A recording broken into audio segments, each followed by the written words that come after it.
Chapter 99, Worries and Doubts. Castamere 296/297 AC. Joy was feeling quite bored at Casterly Rock. With Jon away and her lessons dull, even Balerion couldn't lift her spirits. So, when her father came to visit, she was thrilled, especially when he announced that he wanted her to join him in Castamere when he returned. Her excitement grew even more when she learned that Ashera and Cregan would be going too. Just over a moon ago, she had discovered that Liara's real name was Ashera, and that she was Jon's aunt. Jon had told her that for now, Ashera needed to keep her identity a secret, and it was up to Joy to help her stay undiscovered. He had made it sound serious while also turning it into a little game for her. For Joy, keeping the secret was easy enough. She had talked with her father, and Ashera had spoken to her as well, so she understood how crucial it was that no one found out. Although she felt a bit annoyed that her friends couldn't come along, her father explained that at Castamere, Ashera could be herself more freely, and if they brought Joy's friends, that wouldn't be possible. When it was time to leave, she said her goodbyes to her friends, aunt, and cousins. Loras, Satin, and Brienne came to wave her off, and she waved back as they departed. "Joy race?" Cregan asked, and she smiled, pleased to have someone to have fun with on the journey. "On 3, she replied. As soon as her father counted down, she took off, easily beating him but losing to dusk. The trip to Castamere took quite a while. Although she mostly rode on apples, she also took the opportunity to sit in the carriage with Ashera whenever she could. During those moments, Ashera would turn their surroundings into lessons or share stories about Jon's family. Joy found herself captivated by these tales. While Jon had told her some stories, and she had read others, Ashera shared ones that even Jon didn't know. At Castamere, it was just as it always was. Here, she was the Lady of Castamere. While some of the staff called her Joy, most referred to her as Lady Joy, and she hated it. She understood her role as a lady, but even compared to Casterly Rock, it felt different. People bowed to her or asked her what she wanted, and she missed Alessia, who simply did things and called her by her name. "Papa, when I become a lady, will I be able to have my own servants here?" she asked as they walked around the keep to check on the work that had been done. "Have some of the servants disrespected you, princess? Not done as they should?" her father inquired. "No, Papa, it's just..." she sighed. "I wish they were more like Alessia." "I don't understand," he replied. Respectful but not afraid, she explained, and her father nodded in understanding. "Ah, I'm sorry. That's my fault. I'll talk to them, and you and Ashera can start picking which ones you prefer," he said, looking down at her. "Thank you, Papa," she said, and he smiled as they continued through the nearly finished tower. "I want you to be happy here, Joy, when it's time for you to come and stay." "I will be, Papa," she assured him. With Ashera, Cregan, and the length of her stay this time, she soon found herself with a group of servants who seemed to understand her better. None were as nice as Alessia, but at least they began to grasp how she felt, and many started to become more friendly with her. Her lessons at Castamere were quite different as well. Her father's maester taught her about the mines and the village, explaining how many people worked there, while Ashera continued with her other lessons. The mines and the village quickly became her favorite part of being in Castamere. She loved riding to them, eating in the tavern, and chatting with the men. Even seeing the gold being extracted from the mine itself was fascinating to her. She and Cregan would speak to people in the village or the mining barracks, walking around with Dusk and her guards, enjoying the company of the men they met. The children laughed, their joy filling the air. "I like it here," she said as they sat by the lake. "It's quiet, different from the Rock or Lannisport, but it's nice," Cregan replied. "Will you come to visit when I'm a lady?" she asked, her eyes hopeful. "Of course I will. And you know that Jon will come often, along with Loras, Brienne, and Satin too," he assured her, and she smiled at the thought. At night, they held dinners that, while not feasts, were larger than the meals she usually had at Casterly Rock. Her father liked to have most of the people who worked at Castamere join them, the steward and his family, Ser Davin and his new wife, their guards, and many others. She noticed that while no one called Lyanna here, few referred to her as Ashera either. Yet Ashera seemed much happier here than she had at the Rock. She would sit with them at their table, alongside Cregan, her father, and herself. Over time, she began to see how Ashera and her father laughed and looked at each other the same way Jaime and Dacey did. Cregan seemed to either ignore it or had already noticed, but for her, it was new, and she found herself watching them both more closely. So much so that eventually, Ashera caught her gaze. She leaned in and whispered something to her father, making him turn to look at her. "Joy, can we talk?" her father asked, and she nodded, certain she was in trouble. She was taken to her father's room, wondering what her punishment would be. Despite the games and pranks she played with Jon or her friends, she was rarely punished. Usually, it meant being barred from rides or knife practice with Jon, something her aunt had argued about with him, but her father just laughed it off. Cregan taught her when he could, but Jon's lessons were better. Jon showed her things that Cregan wouldn't, like how to hurt someone who wished to harm her and how to escape if someone grabbed her. Cregan taught her as if she were just a girl, but Jon treated her as she truly was, and she loved him even more for it. "Joy? Joy?" her father called, and she shook her head, trying to suppress a smirk at being lost in her thoughts. "Sorry, Papa, I was thinking," she replied softly. "It must have been a funny thought, I can see your smirk," he said, mirroring her expression. "Come sit with me." He led her to the window seat. "Papa?" she asked, having expected a reprimand. Instead, her father looked at her strangely before he continued. "Ever since your mother passed, I've wanted you to have someone in your life that you could think of in that way," he said. She gulped. They rarely spoke of her mother, as the topic often upset them both. Jon, however, was different. He would comfort her when she brought it up, sharing stories about what her mother had been like. "Papa, we don't." She started, her voice cracking. "We do, Princess," her father insisted with a smile. "I wanted you to experience what it's like to have that person in your life, to feel a mother's love. I know your aunt does her best, but I always wished I could give you that." "It's all right, Papa. I have you," she said, reaching out to cheer him up. "Always, you have me always," he replied. "But I couldn't replace your mother, Joy. There is no one who could, and so I never tried." He looked at her with a smile. "Until I met Ashera, I never even thought I'd find anyone else." She felt a flicker of uncertainty. "You want Ashera to be my mother?" she asked, slightly confused. "I want you to give her a chance to be, Joy. I love her, and she loves me. I want her to be my wife and for us to be a family. Would you? Could you?" His voice trembled. "I could," she said, contemplating his words. "I could, Papa," she said, as he hugged her tightly. Over the next few days, Joy and Ashera talked about the possibility of their new relationship. Ashera wasn't trying to replace her mother, but if Joy allowed her, she would embrace the role of a mother figure. They began discussing the idea of living at Castamere together, just the four of them, Joy, Cregan, her father, and Ashera. When Joy asked if that meant Ashera would be the Lady of Castamere, both Ashera and her father misunderstood her intent. They quickly reassured her that she was, and always would be, the lady. "No, I mean if we're here, would Ashera be the one they looked to as lady, the one they sought to run things?" Joy clarified. "You mean the duties, like Aunt Jenna has or Dacey has?"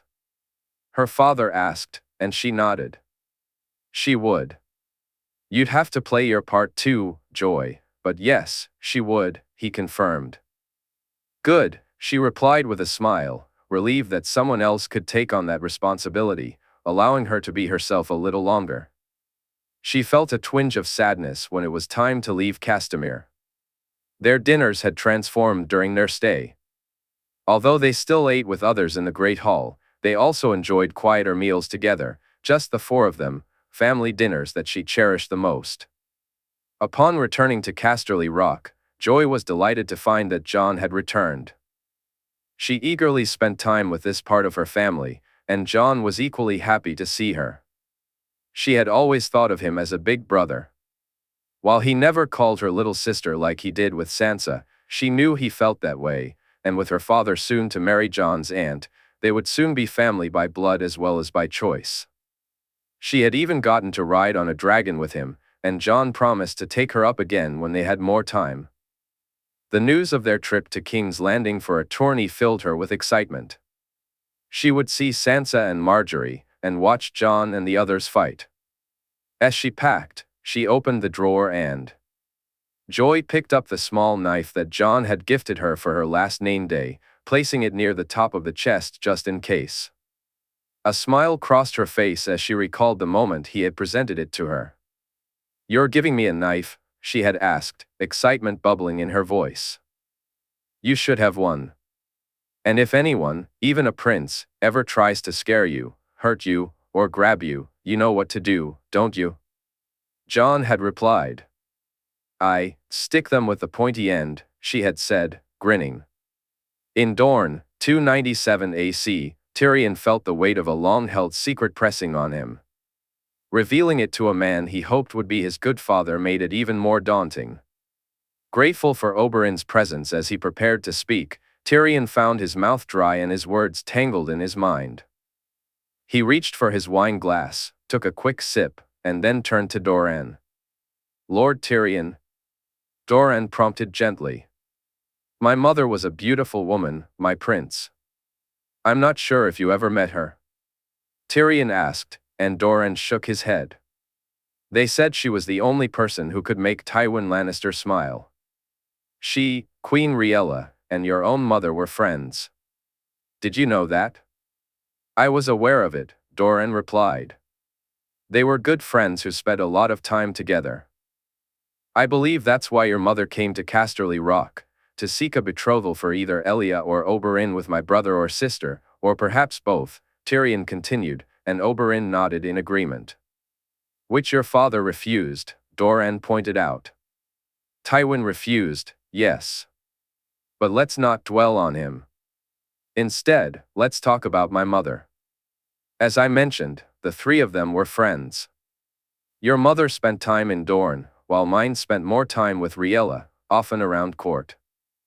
With her husband being hand in her friendship with the queen, she found herself in Aerys's presence more than most. Aerys, too, thought my mother beautiful." Tyrion paused, gathering himself for the next part. "Tyrion, if you wish," Oberyn encouraged. Tyrion shook his head and smiled at his friend. "My mother loved her husband, my prince, but Aerys was a king. He was used to getting what he wanted, and he wouldn't let something as trivial as marriage vows stand in his way." Doran gasped. "They were lovers?" Doran asked, surprised. "If only," Tyrion replied with a snarl. "As I said, my mother loved her husband. Aerys wanted what, by rights, he couldn't have. But what does a king care for rights, vows, or even consent?" His anger was palpable. "He took her against her will?" Doran asked, and Tyrion thought he detected a hint of sympathy in Doran's voice. "With the King's Guard guarding the damned door as he did so," Tyrion said, grimacing. "I'm sorry, Lord Tyrion. Truly." "The man was a monster," Doran said. "He was, and he was also my father," Tyrion replied. Doran looked from him to Oberyn and back again. "But how could you know this?" Doran asked. "Jon found out while we were in Essos. When we returned, he told me, and things began to make more sense," Oberyn explained, stepping in as Tyrion struggled to find his voice amid the rising emotions. "More sense?" Doran asked. "Lady Joanna was murdered, brother. Murdered by the maester at Casterly Rock." At first, we thought it was to push Tywin down a particular path, but we soon found out it was for another reason, the same reason they went after Rhaella's children, Oberyn said, looking directly at Doran. To stop a Targaryen from being born, Doran realized, and Tyrion saw Oberyn nod in agreement. I was born Tyrion Lannister. My family are lions, just as Jon's are wolves, but I'm a dragon, Prince Doran, a Targaryen and uncle to a future king, Tyrion finally said, feeling ready to speak. This changes things, Doran. He's not Tywin's son, Oberyn added. What proof do we have of this, Oberyn? Forgive me, my lord. But while I believe you, Jon, and my brother, what proof do we have of you being Aerys' son? Doran asked. We have my nephew's word, my prince. Jon sees me as his uncle, as his kin. He named me as such, and his word carries more than enough weight. When he sits the throne, I'll be known to all as a prince of the blood, Prince Tyrion of House Targaryen, Tyrion replied, looking at the prince. He'll legitimize you? Doran inquired. You think he wouldn't, brother? A boy raised as a bastard, do you think he'd leave his family to be known as such? Oberyn interjected. No, I don't, but this isn't just about Lord Tyrion. It's about Arianne. She may wish for this match, but she's a princess of Dorne, and it's my job to ensure there are no questions asked. Some may say this is just a way for us to join our houses, that it's a mummery, Doran explained. Even after they see me ride a dragon? Tyrion asked, a hint of pride in his voice. Doran gasped loudly. You can ride a dragon? Ligeron is my dragon, just as Rhaenys is Jon's, Tyrion said proudly. I need some time. Forgive me, Lord Tyrion, but I need time to work through this. We'll eat tonight, and we'll speak more on the morrow, Doran said, nodding to Areo. Moments later, a man entered to will him away. Tyrion reached out, taking a glass of wine and downing it in one gulp before looking at Oberyn. His friend wore a concerned expression, and Tyrion's feeble attempt at a smile did little to ease that concern.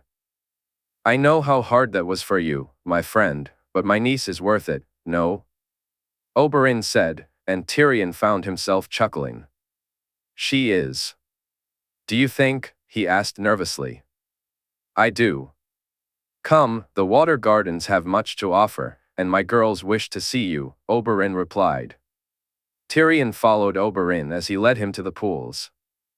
Illyria was swimming with some young children. Doria and Larisa, the two youngest of Oberyn's daughters, swam close to their mother while the older ones dipped their toes in the water. When the girls spotted their father, they all ran to him, with Illyria struggling to keep even the youngest from rushing into his arms. The little girls shouted excitedly, Papa! Papa! My sweet girls, did you miss me? Oberyn asked, and each of them nodded eagerly. Tyrion watched as the prince played with his daughters, the warmth between them evident as he and Illyria showered the girls with affection. Each daughter vied for their father's attention, and when Tyrion was introduced, the older girls delighted in the fact that he was their size. Elia even towered over him. Within moments of being with them, Tyrion felt lighter, the weight of his earlier conversation with Doran beginning to fade away. Dinner that night was quieter. Doran seemed to be watching him closely, while Oberyn maintained his usual lively demeanor. Tyrion found himself speaking mostly with Illyria and the girls, who were all fascinated by him. Illyria remarked that it wasn't just his height that intrigued them, but his newness, a rare sight in this place.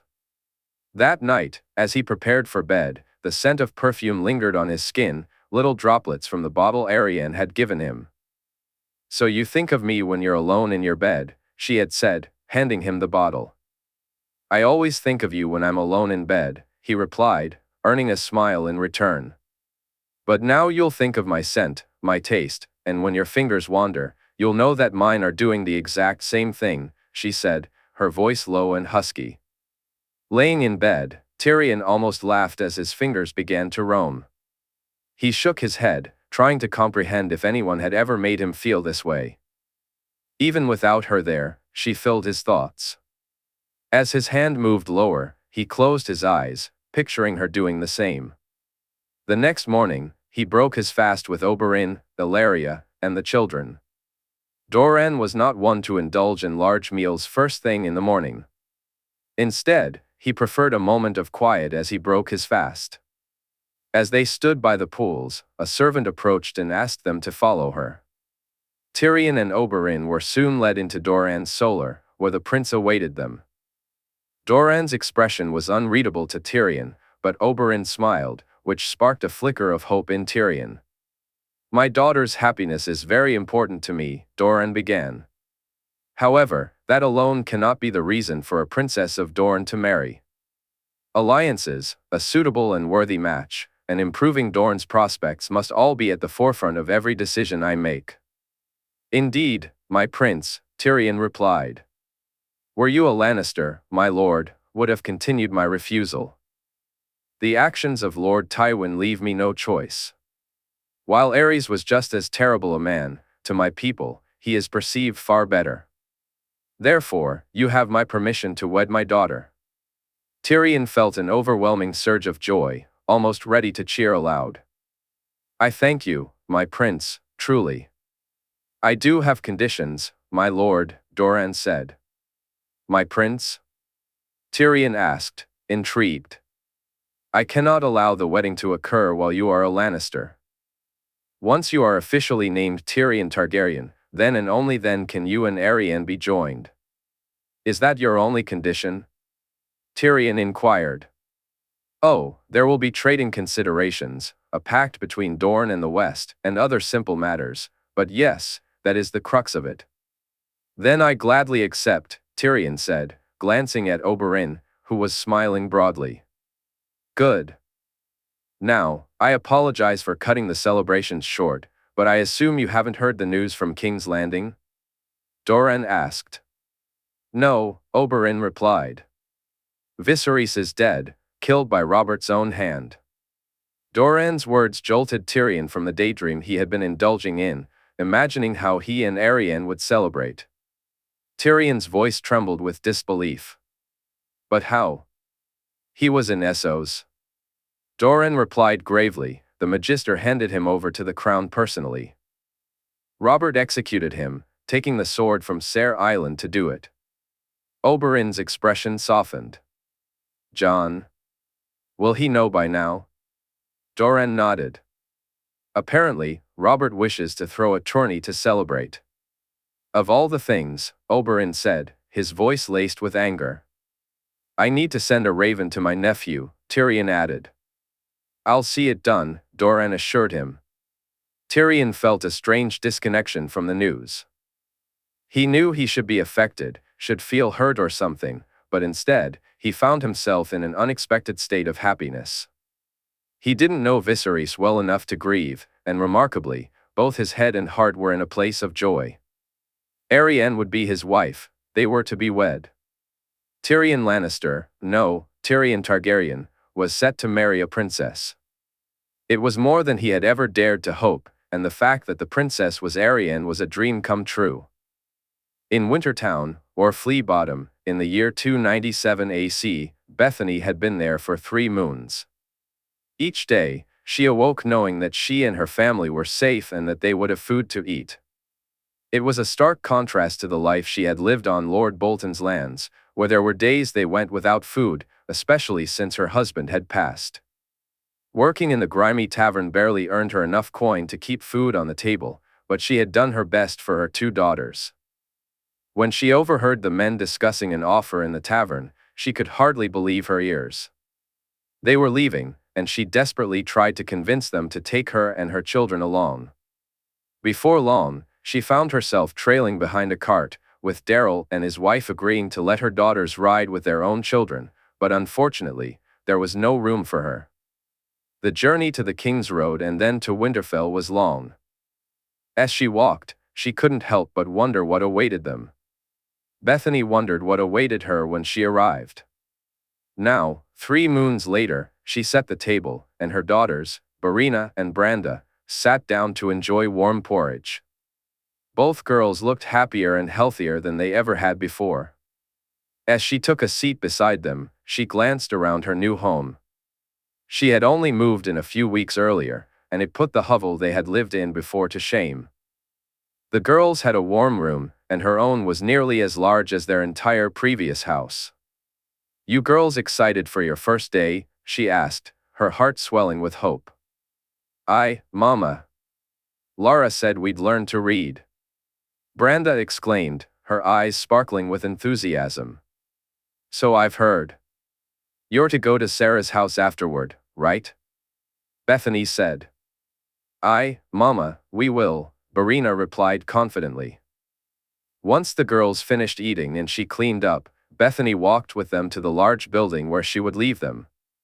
They, along with a group of other children, would be the first to learn to read there. Lady L had sent men to each of their homes to see who wished to learn, and as soon as Bethany heard about it, she had eagerly asked for her girls to be given the chance.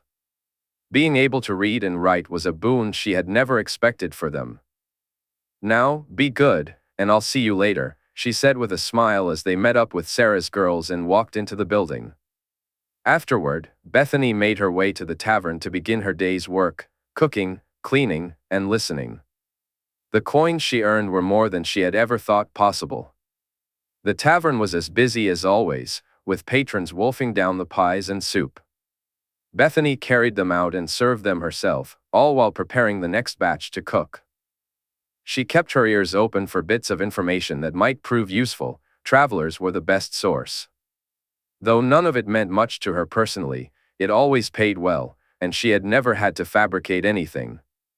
When darkness fell, she finished her work and walked back home, stopping by Sarah's to collect the girls.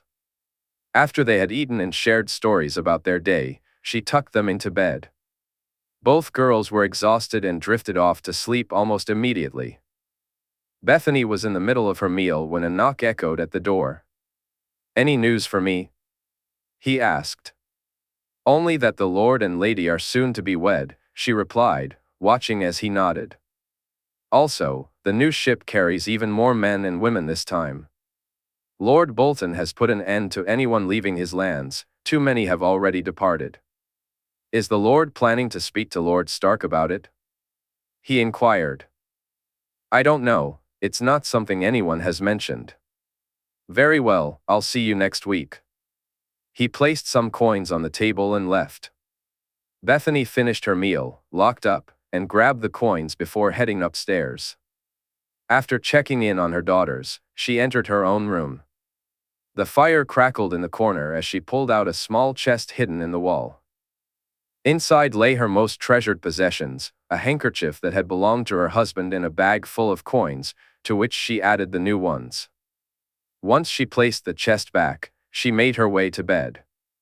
Since moving here, she had earned more than she ever had before, enough to eat well, live comfortably, and ensure her girls would have something when they grew older. With a small smile on her face, she closed her eyes and rolled over to fall asleep. Though it was Lord Stark and the lady who were transforming Wintertown, the older residents whispered that it had not been his idea. They claimed that the Lord had neglected Wintertown for many years, and it wasn't until his son returned that things began to change. Bethany heard tales of how he had helped the North and stories from those in the South who had arrived on the ships. For her, it was the older residents of Wintertown who seemed to hold the true story. Jon Snow had brought the wolves back to Winterfell. The White Wolf had come to save them all. Even since the tourney, life had improved. They were eating real food instead of whatever they could find to fill a bowl. At 3 and 10, he was nearly the same age as the lady, and young. Lord Bolton viewed them differently than his mother or others did. He liked that people had heard about how he had put a fish in its place and won the tournament, even if it was just for boys their age and not for men. The fact that he turned out to be a bastard meant even more to him, as he was one himself. When he and his mother had stood together, listening to what others said, he couldn't believe their words. Why would they help? What did they care? Even when they received the first package of food, he thought it would be a short-lived blessing, something to fill their bellies for a day or two before life returned to normal. But the packages kept coming, and over time, he began to believe that maybe things would stay this way. Maybe they were different from everyone else. He nearly lost that belief a year later when his mother fell ill. They had no money for a healer, and he had no way to earn it. It was while he was collecting his package that a man asked if he was well, and Jacelyn broke down, sharing his troubles. The man had insisted he follow him to a large warehouse, where he spoke to another man. "Wait here," he said. Jacelyn almost ran away, but something held him back, a voice in his head urging him to stay and see what would happen. After a while, an older man approached him. "Where do you live, lad?" "My mother and I have a room, Ser," he replied, looking up at the man. "I'm no Ser, name's Artos." "Come, let's go see your mother," Artos said. "Why?" Jacelyn asked, eyeing him suspiciously. "I hear she's ill." "I'm going to take a look and see what I can do for her, lad," Artos replied. "I've no coin," Jacelyn said sadly. "You won't need any. The longer we stay here, the less time I have to help your mother," Artos assured him. Jacelyn couldn't believe it. The idea that someone would come to help without expecting payment was beyond him. He hurried alongside Artos back to his house. When they arrived, he found his mother trying to clean up, coughing as she did so. "Ma, you need to sit down," he urged. "Rest," he said, trying to encourage her to sit down. "I'm fine. I need to work."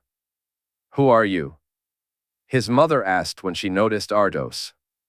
"I'm here to help." "You're ill, and I want to check on you and try to make you well again," Artos replied. "Jace?" his mother called. "Please, Ma," he urged, and she nodded. Jacelyn assisted Artos in helping her to the bed. He waited anxiously, and when Artos returned, he didn't look happy. Jacelyn's heart sank, fearing the worst. "Your mother needs to rest and stay in bed. I'll have one of the men bring your packages, but you need to stay with her," Artos instructed. "Will she get better?" Jacelyn asked, worry etched on his face. "She needs to take this every day," Artos said, holding up a small jar. "Add a pinch to her soup." He demonstrated, taking a small amount in his hand. "Every day?" Jacelyn asked, his concern deepening. "Every day," Artos confirmed. "I'll be back in a couple of days to check on her again. Follow this plan, keep her in bed, and she'll be right as rain in a few weeks." True to his word, Artos returned to check on Jacelyn's mother 4 times over the next 2 weeks. The food packages delivered to their door included extra fruit, which he insisted his mother eat. Each time he spoke with Artos before he left, Jacelyn learned more about him. He had left the Maesters and now worked for the Lord and Lady, Jon Snow and Margaery Tyrell, whose coin paid his wages and funded the packages. When his mother got better, Jacelyn felt grateful to the gods for both of them. As time passed, he grew bigger and stronger. When he heard about the opportunity for a new life in the north, he could hardly wait to share the news with his mother. It took a while for their names to come up on the list, but when they finally did, they didn't have long to wait before leaving. Standing on the docks, he wondered what the north would be like. How cold was it really? Would he have a better life there? He knew his mother was more worried than he was. "Are you sure about this, Jace?" she asked him when they had arrived at the docks. "I'm telling you, Ma, Jon and Margaery are paying for this ship, just like they do for our food and the healers. The north is where he's from, and they're bringing people there for a better life," he said. "How do you know?" she asked, skepticism in her voice. "Artos told me I should do this." "He saved you, Ma. When you were sick, he was the one who helped you. Because of them, we've got a chance to live better," he replied, and she nodded, absorbing his words. He took his mother's hand as they walked up the gangplank. Around them was a crowd of people, all searching for the same thing, their faces filled with hope for the future. In the year 297 AC, during the 4th moon, Jaehaerys Targaryen stood at the docks. The dragons were gone, flying off to a destination that Rhaenys refused to disclose, and Ligeron was silent too. He had tried to warg into them to discover where they were headed, but they wouldn't allow it. Rhaenys only told him it was something they needed to do. Since he was leaving for King's Landing, it was probably for the best. It also meant Sarella could accompany them, which brought him some comfort. Still, it had only been one night, and he already missed them both, wishing the journey were over so he could be with them again. He had spent his name-day night with his sister and son, lying against them as he contemplated what it all meant and what lay ahead. Rhaenys spoke her thoughts aloud in his mind, bringing up comparisons he didn't want to consider. "Father should have named you Daeron," Rhaenys said. "I'm happy with my name," he replied. "You'd be the young dragon reborn, conquering a land at 14 and claiming your throne," she continued. "You think it'd be that easy?" he asked. "I think you were born to be king, little brother. A king you will be, and anyone who stands in your way will fall," she asserted, and he couldn't help but smile. "I'm glad you're with me, Ray." "Of course," she said, her voice filled with unwavering support. "It'll be easier with a dragon," she said with a laugh. "No, I'm really glad you're with me, Ray. You're my sister." "I'm always with you, Jay," she replied. He packed away the candles along with his gifts. Joy had gotten him another book, this one perhaps more fitting since it covered Darren's conquest of Dorne. Jaime had gifted him a whole wardrobe of clothing, adorned with the three-headed dragon and their family colors. His friends had come together to create a new saddle and shield for the tournament, while Jenna had gifted him his armor, from her brothers, and Tyrion, too. Both Robb and Wyman had been practical as well. Lord Wyman had given him a northern cloak, and his brother had gifted him a wolf pendant. As for Margaery, he had asked her not to give him anything, suggesting instead that she hold it for when they met, so he could gift her something in return. They had met once since his last visit, just a few days after the news had come from King's Landing. He had started to feel strange, and on his way back to his room, he lay down and found himself walking through the woods. "Jay," he heard her call out. "Margaery," he shouted back. When he saw her, he ran toward her, lifting her up and holding her in his arms. They stood there, looking at each other as she began to speak. It wouldn't work, Jay. I tried, but for some reason, it just wouldn't work," she said, brushing her hair from her face. "I don't understand. I thought it would." "Did you do anything different this time?" he asked. She shook her head. "No, after what happened, I didn't want you to be alone. I needed to see you." He kissed her, closing his eyes and savoring the feel of her lips on his. "Maybe that's it. Maybe it's times of crisis or worry, or something else. Will you bring it with you?" She nodded as he led her to sit against a tree. She settled between his legs, her back against his front, leaning against his chest as he wrapped his arms around her, holding her close. Jay held her close. "This is it, Marge. The last time he takes anything from me. I'm ready." He stroked her hand gently. "Are the dragons truly ready, Jay?" she asked, worry etched on her face. "They are. I'm going to beat him, Marge. I promise you, I'm going to beat him. So we can be wed soon." "Married for real?" she inquired. "We are married for real, but yes, we can be wed in the light of the seven soon. We'll be together, sharing our future," he said, kissing her cheek. "Together," she echoed, kissing him back. They lay there, talking, sharing stories of what they had done since their last meeting, expressing how much they missed each other, and how happy they were to finally reunite. Neither of them wanted to leave, yet they both knew it was time to part. He kissed her once more and watched as she walked through the woods before turning away, unaware of the raven watching from a distant tree. He had awakened with a headache, realizing he had slept through the night. Since then, he had wondered if she had managed to do the same. Had she tried to meet him, or had she decided to wait until they met again in King's Landing? With the help of Walder and Jors, he carried his chests from his room while Arthur prepared the horses with Richard. They would be taking 2 ships to King's Landing. Jenna and Kevin would be on one, while he, Jaime, and Jerian would take the other. At the docks, they said their goodbyes. The Lion's Mane would carry Jenna and the others, while they would board the Lady Joanna.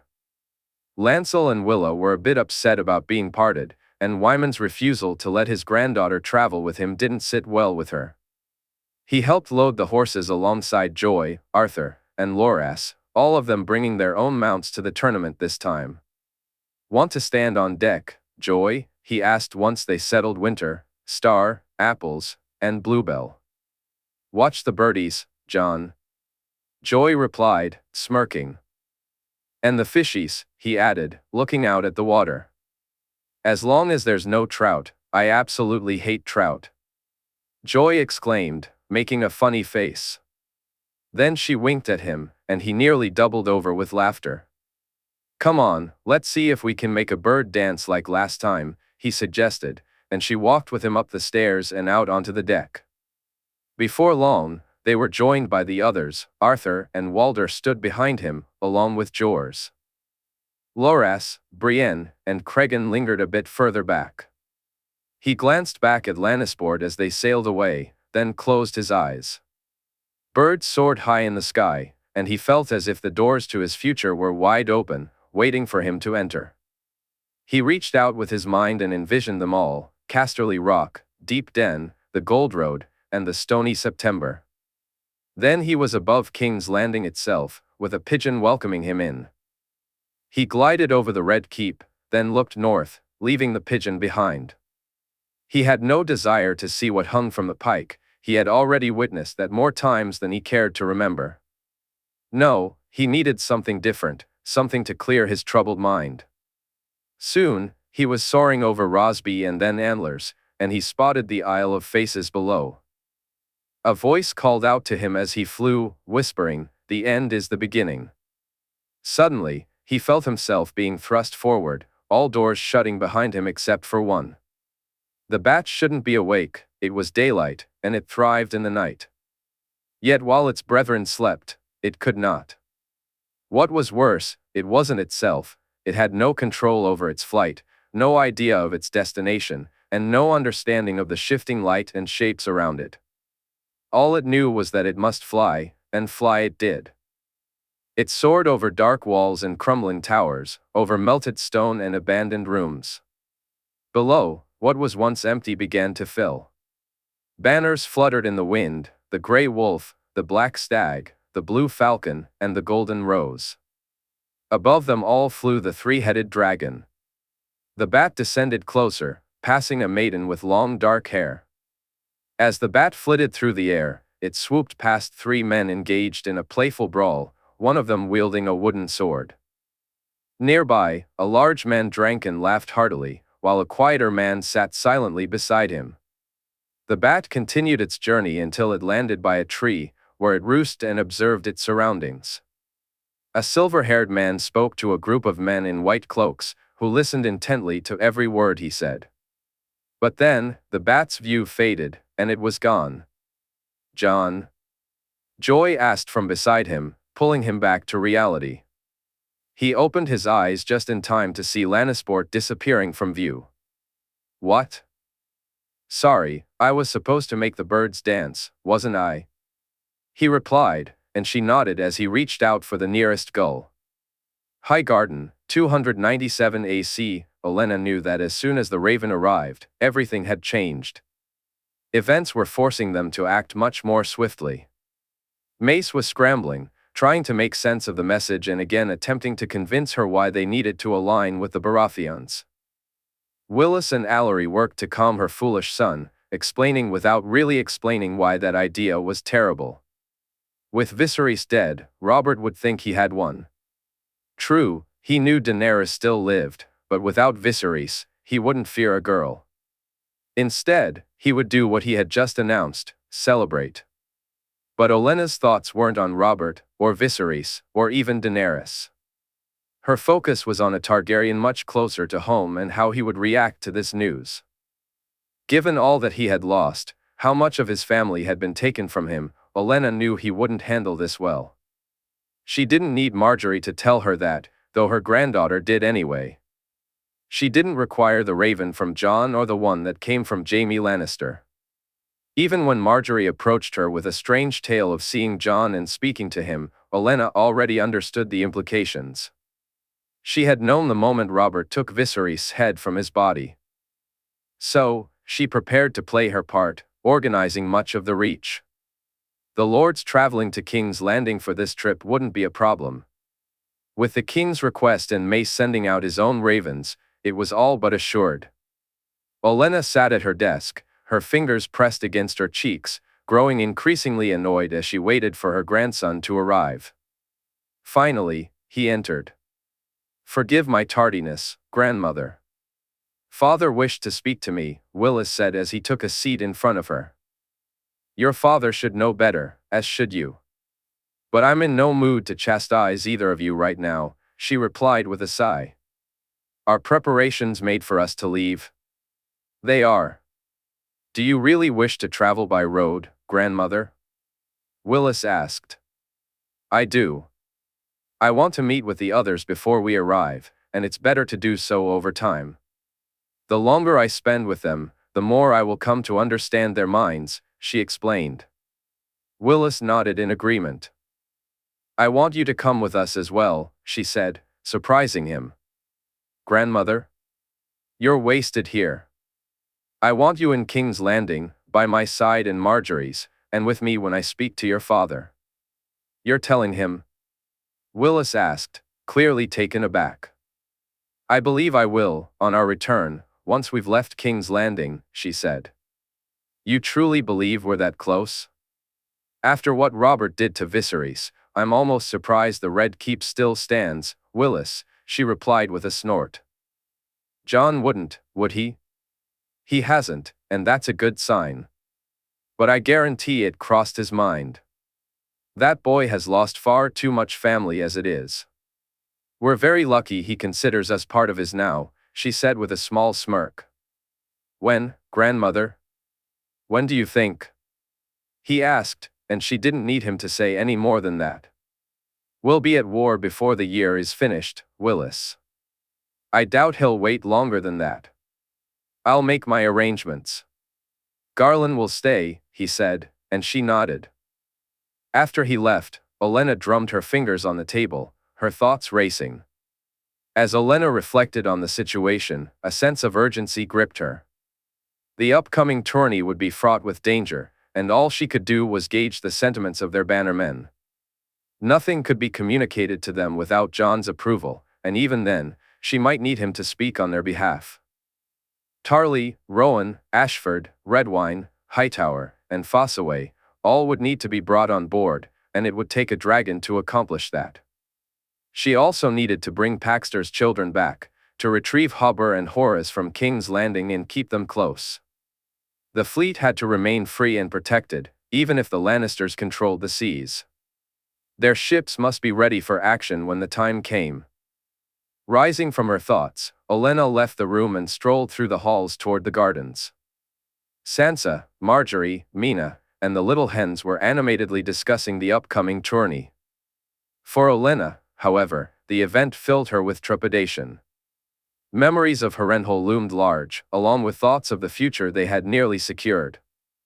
Though Jon was not his father, and despite possessing dragons and having already done much of the groundwork, she still felt a weight of worry as she gazed at her granddaughter. "Margaery, a moment, child," she called, watching as her granddaughter approached. "Yes, grandmother," Margaery replied. "Walk with me, sweetling," Olenna said, and Margaery took her arm as they walked along a path, away from the others. They moved in silence at first, Olenna wanting to ensure they were far enough away to speak privately. Once they were, she guided her granddaughter to the summer seat and instructed left and right to stand back and ensure they were not disturbed. "We must be cautious in King's Landing, Margaery," Olenna began. "I know you're eager to see Jon again and may wish to express your affection freely, but you mustn't, my child. You must act with propriety now more than ever.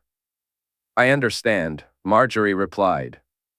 Grandmother, I will, Margaery said. If I had my way, I wouldn't attend this tourney. Instead, I would call our banners and prepare for war.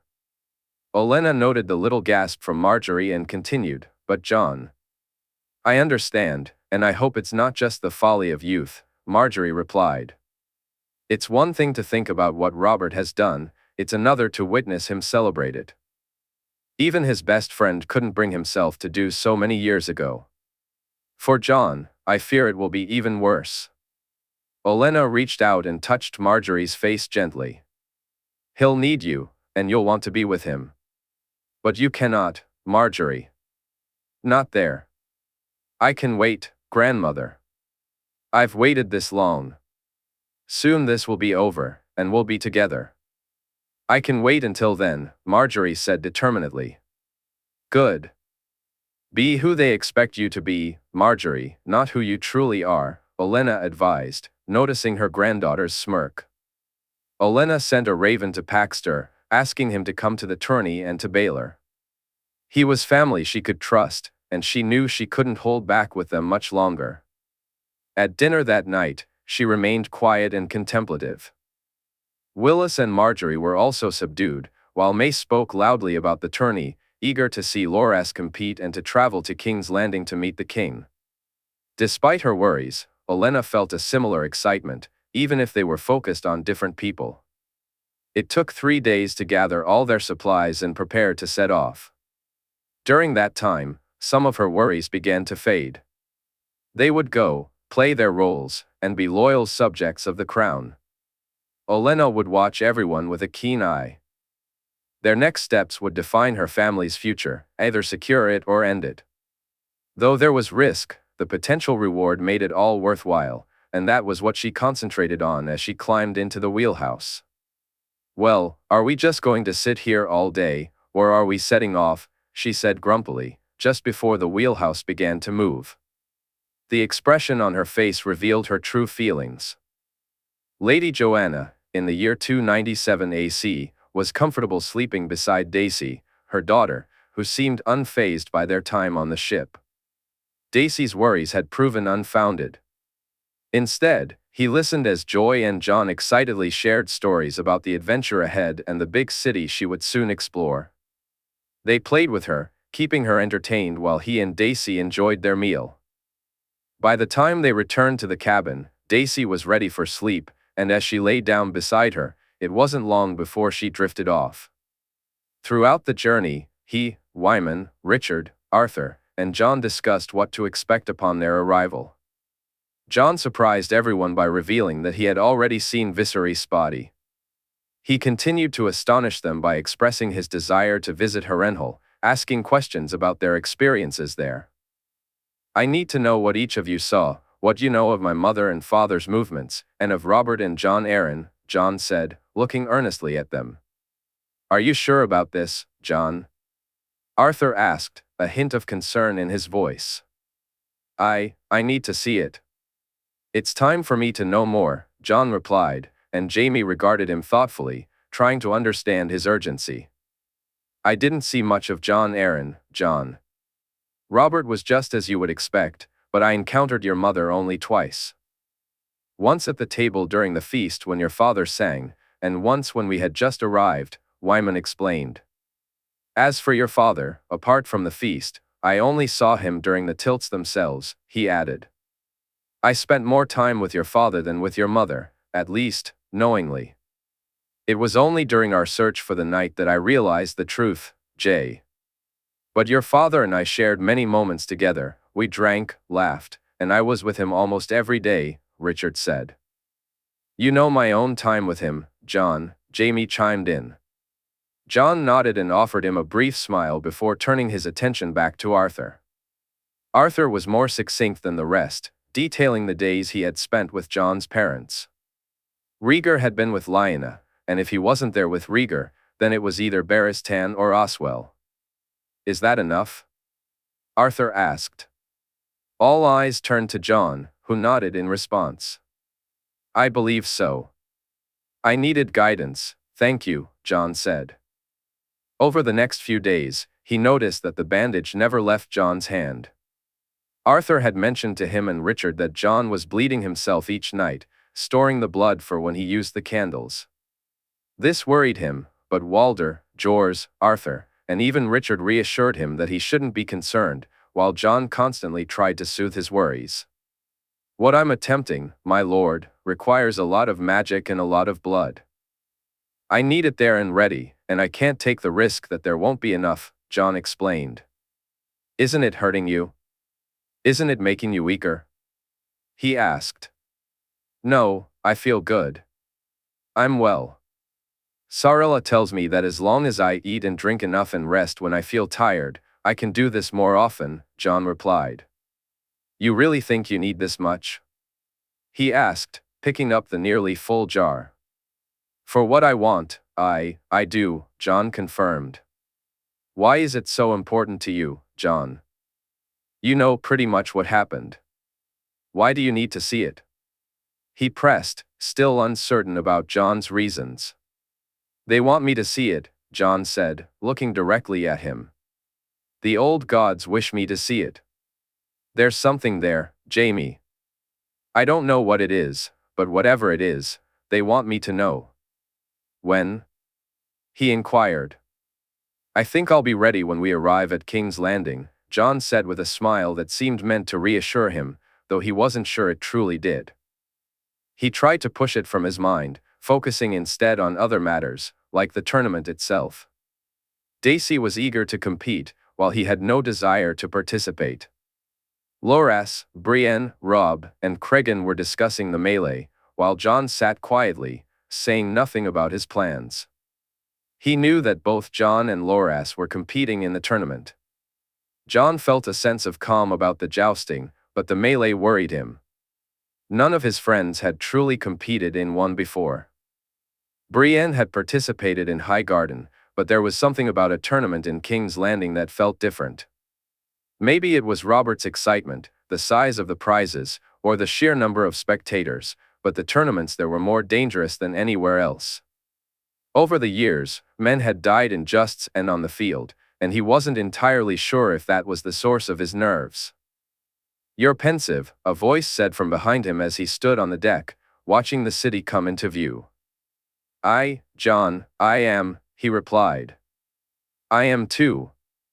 The tournament and knowing what will come after, we'd be fools not to worry, but we'd be wrong not to be excited as well, my lord.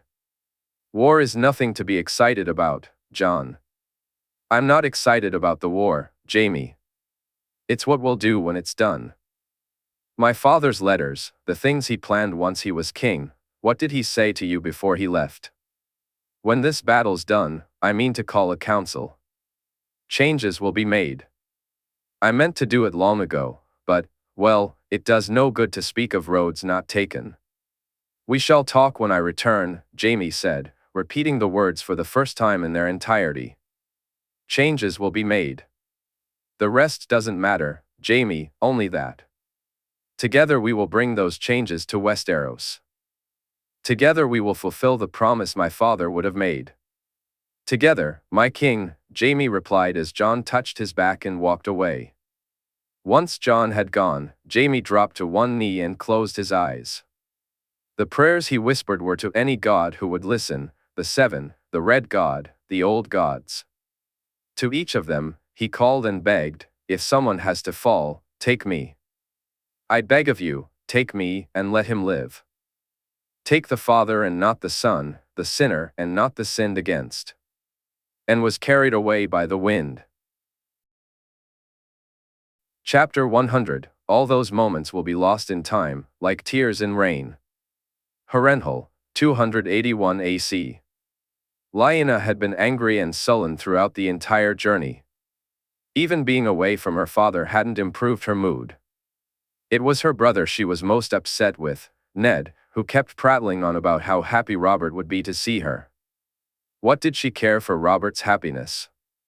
Why didn't her brother care about her own feelings? Brandon, her other brother, was equally sullen and annoyed, which only made the travel more uncomfortable. At least Benjen was in good spirits, enjoying the sights of the lands around them for the first time. He had traveled a bit before, but never this far south. For him, seeing the Riverlands was a whole new experience.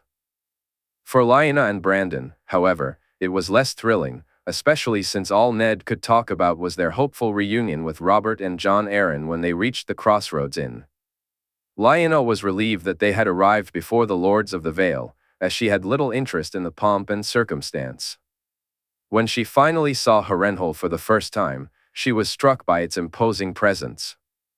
The bent towers and blackened stone only added to the place's mystique. She was surprised to see so many tents and people already gathered there. As she glanced up at the flags flying over the main keep, she noticed Brandon look away when he spotted the trout. The black bats of House Went and the trout of House Tully were flying at the same height, while above them, the three-headed dragon soared majestically. "Does that mean the dragons are here?" Ben-Jen asked excitedly, his eyes wide with wonder. He had never seen a member of the royal family, and Lyanna felt a thrill of excitement too. It does. So you best be on your best behavior. I won't have you doing anything that brings the family's name into question, Brandon warned, a teasing smile on his face. Then he laughed loudly, adding, "That's my job, after all."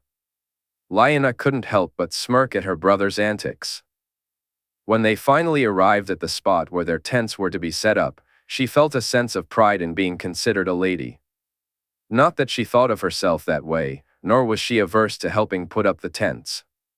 Lyanna felt a growing desire to explore Harrenhal, hoping for a glimpse of the Targaryens. Like Ben-Jen, she had never seen any of them, and she wondered if the tales were true, if their hair was as silver as she imagined.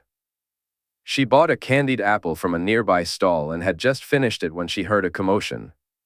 Curiosity piqued, she moved closer and saw 3 boys surrounding a smaller one, beating him up. Scanning the area, she spotted a discarded wooden sword and picked it up, stepping forward boldly.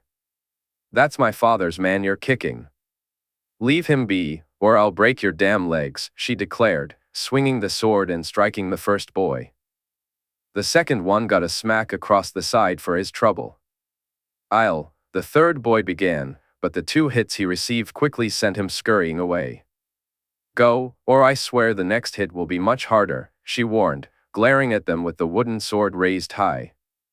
"Come on, leave the frog-eater with the ugly girl. We'll find better sport elsewhere," one of them scoffed as they walked away. Once they were gone, she helped the smaller man to his feet, noticing he was even shorter than she was. It was then that she truly observed the sigil on his tunic, the lizard lion, nearly obscured by mud. "You're a Crannogman?" she asked, and he nodded, looking away. "Howland Reed," he replied softly. "House Reed is sworn to my father, my lord." "I'm Lyanna Stark," she said with a smile as Howland looked up at her. "Forgive me, my lady." "I didn't know," he said, almost shrinking back. "Come, Lord Reed, let's get you cleaned up," she urged. Though he hesitated, he eventually walked with her back to her tent. She introduced him to Brandon and Ben-Jen, while Ned had stepped out to speak with Robert, who had just arrived. Lyanna felt relieved she hadn't been there when Robert showed up. As they talked about the feast that night, Howland mentioned he would leave, and it took all her strength to. Ned was determined to convince him to stay, ensuring he agreed to join them. Thankfully, he returned alone, though his attempts to make Lyanna care about Robert fell on deaf ears. "Robert is looking forward to seeing you, Lya. You were the first thing he asked about when I met him," Ned said, a broad smile on his face. "Was I? Lucky me. Ned, this is Lord Howland Reed. He's going to be our guest for tonight's feast," she replied, happy to change the subject. "Lord Reed, an honor," Ned said, ever proper and polite. "Lord Eddard," Howland responded quietly. "Ned, Robert," he began, but Lyanna interrupted him before he could say much more about his friend. "Ned, Howland was just telling me that he has no finery for the feast tonight. Ben-Jen only brought 1 outfit, and Brandon's would be too large. Can you help him out?" "I have more than one, but will it fit?" Ned asked. Find something, I'll fix it, she insisted, her determination evident. Ned moved to the chest. Lady Lyanna, there's no need. I shouldn't go to the feast, Howland protested. Why not? You're as highborn as any of them, and you're my guest. You wouldn't refuse a lady, would you? She said, her voice taking on a mock coyness, though her grin and eyes revealed her playful intent. Never, my lady, Howland replied with a smile. Stupid, stupid. Her brother was foolish, and she was angry with him, she thought as she stood by the tree, tears still falling from her eyes. The feast had been enjoyable, even with Robert's initial clumsy attempts to speak to her, followed by his later drunken groping of women in her line of sight. She didn't care what he didn't shame her. She had no intention of marrying him, and not even her father could force her to do so. Instead, her attention was drawn back to the three boys from earlier, watching to see who they served: House Hay, House Blunt, and House Fry. Porcupine and Two Towers adorned the banners, showcasing the identities of those present. Soon, however, her attention was drawn to the high table where the king and prince took their seats. They were two strikingly different versions of dragons, one broken and the other glorious. By the time he picked up his harp, she had already decided he was the most handsome man she had ever seen, her heart racing as she gazed at him. When he began to play, it was unlike anything she had ever experienced. The deep melody stirred something within her heart, a feeling she had only known while riding a horse. Just listening to that song made her feel free, as if all her worries, concerns, and doubts were drifting away. She hadn't even realized she was crying. Lya, are you crying? Then Jen chuckled. You are. By the gods, you're actually crying over a song. The whine had been instinctive, and she felt mortified when the prince glanced her way, oblivious to the smile on his face and the small nod he gave her. Instead, she practically fled from the tent, finding herself standing alone beneath a tree, her anger and embarrassment prompting more tears to spill down her cheeks. My lady, a soft voice said, and she turned to see a handkerchief being offered to her. Thank you, my prince, she stammered, realizing he was standing there, the moonlight casting a soft glow on his hair. Prince Rhaegar Targaryen, at your service, he said, taking her hand gently in his. Lyanna Stark, my prince, she replied softly, feeling his lips brush against her hand, his dark eyes locking onto her gray ones. In that moment, Harrenhal in 281 AC felt like a world apart. Rhaegar Targaryen understood the weight of his father's reign and the necessity for change. His thoughts turned to his wife, Elia, and though he knew her wishes, he also realized he could never allow them to be separated. Her needs, for her heart and her health, weighed heavily on him, adding to his desperation for this tourney to be a success. Rhaegar couldn't shake the feeling of unease that settled over him every time he saw Varys. The eunuch had convinced his father to attend the tournament, throwing Rhaegar's carefully laid plans into disarray. Everywhere he went, he felt the weight of watchful eyes. The only time he managed to escape the scrutiny was when he was fulfilling his father's wishes. As he walked toward the feast, he couldn't help but think that if it weren't for Rhaenys, nestled safely in Elia's arms, he might have chosen to stay away altogether. Yet by the end of the night, he was grateful he had attended.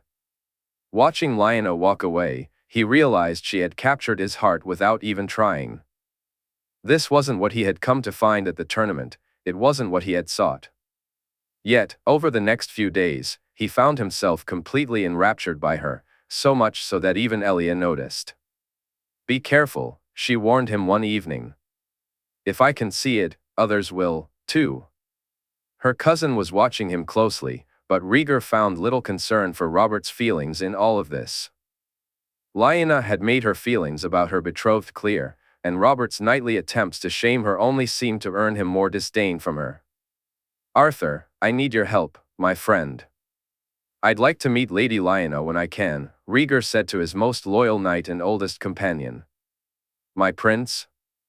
Arthur replied, raising an eyebrow. Please, Arthur, Rhaegar urged, and his friend nodded, agreeing to arrange their meetings.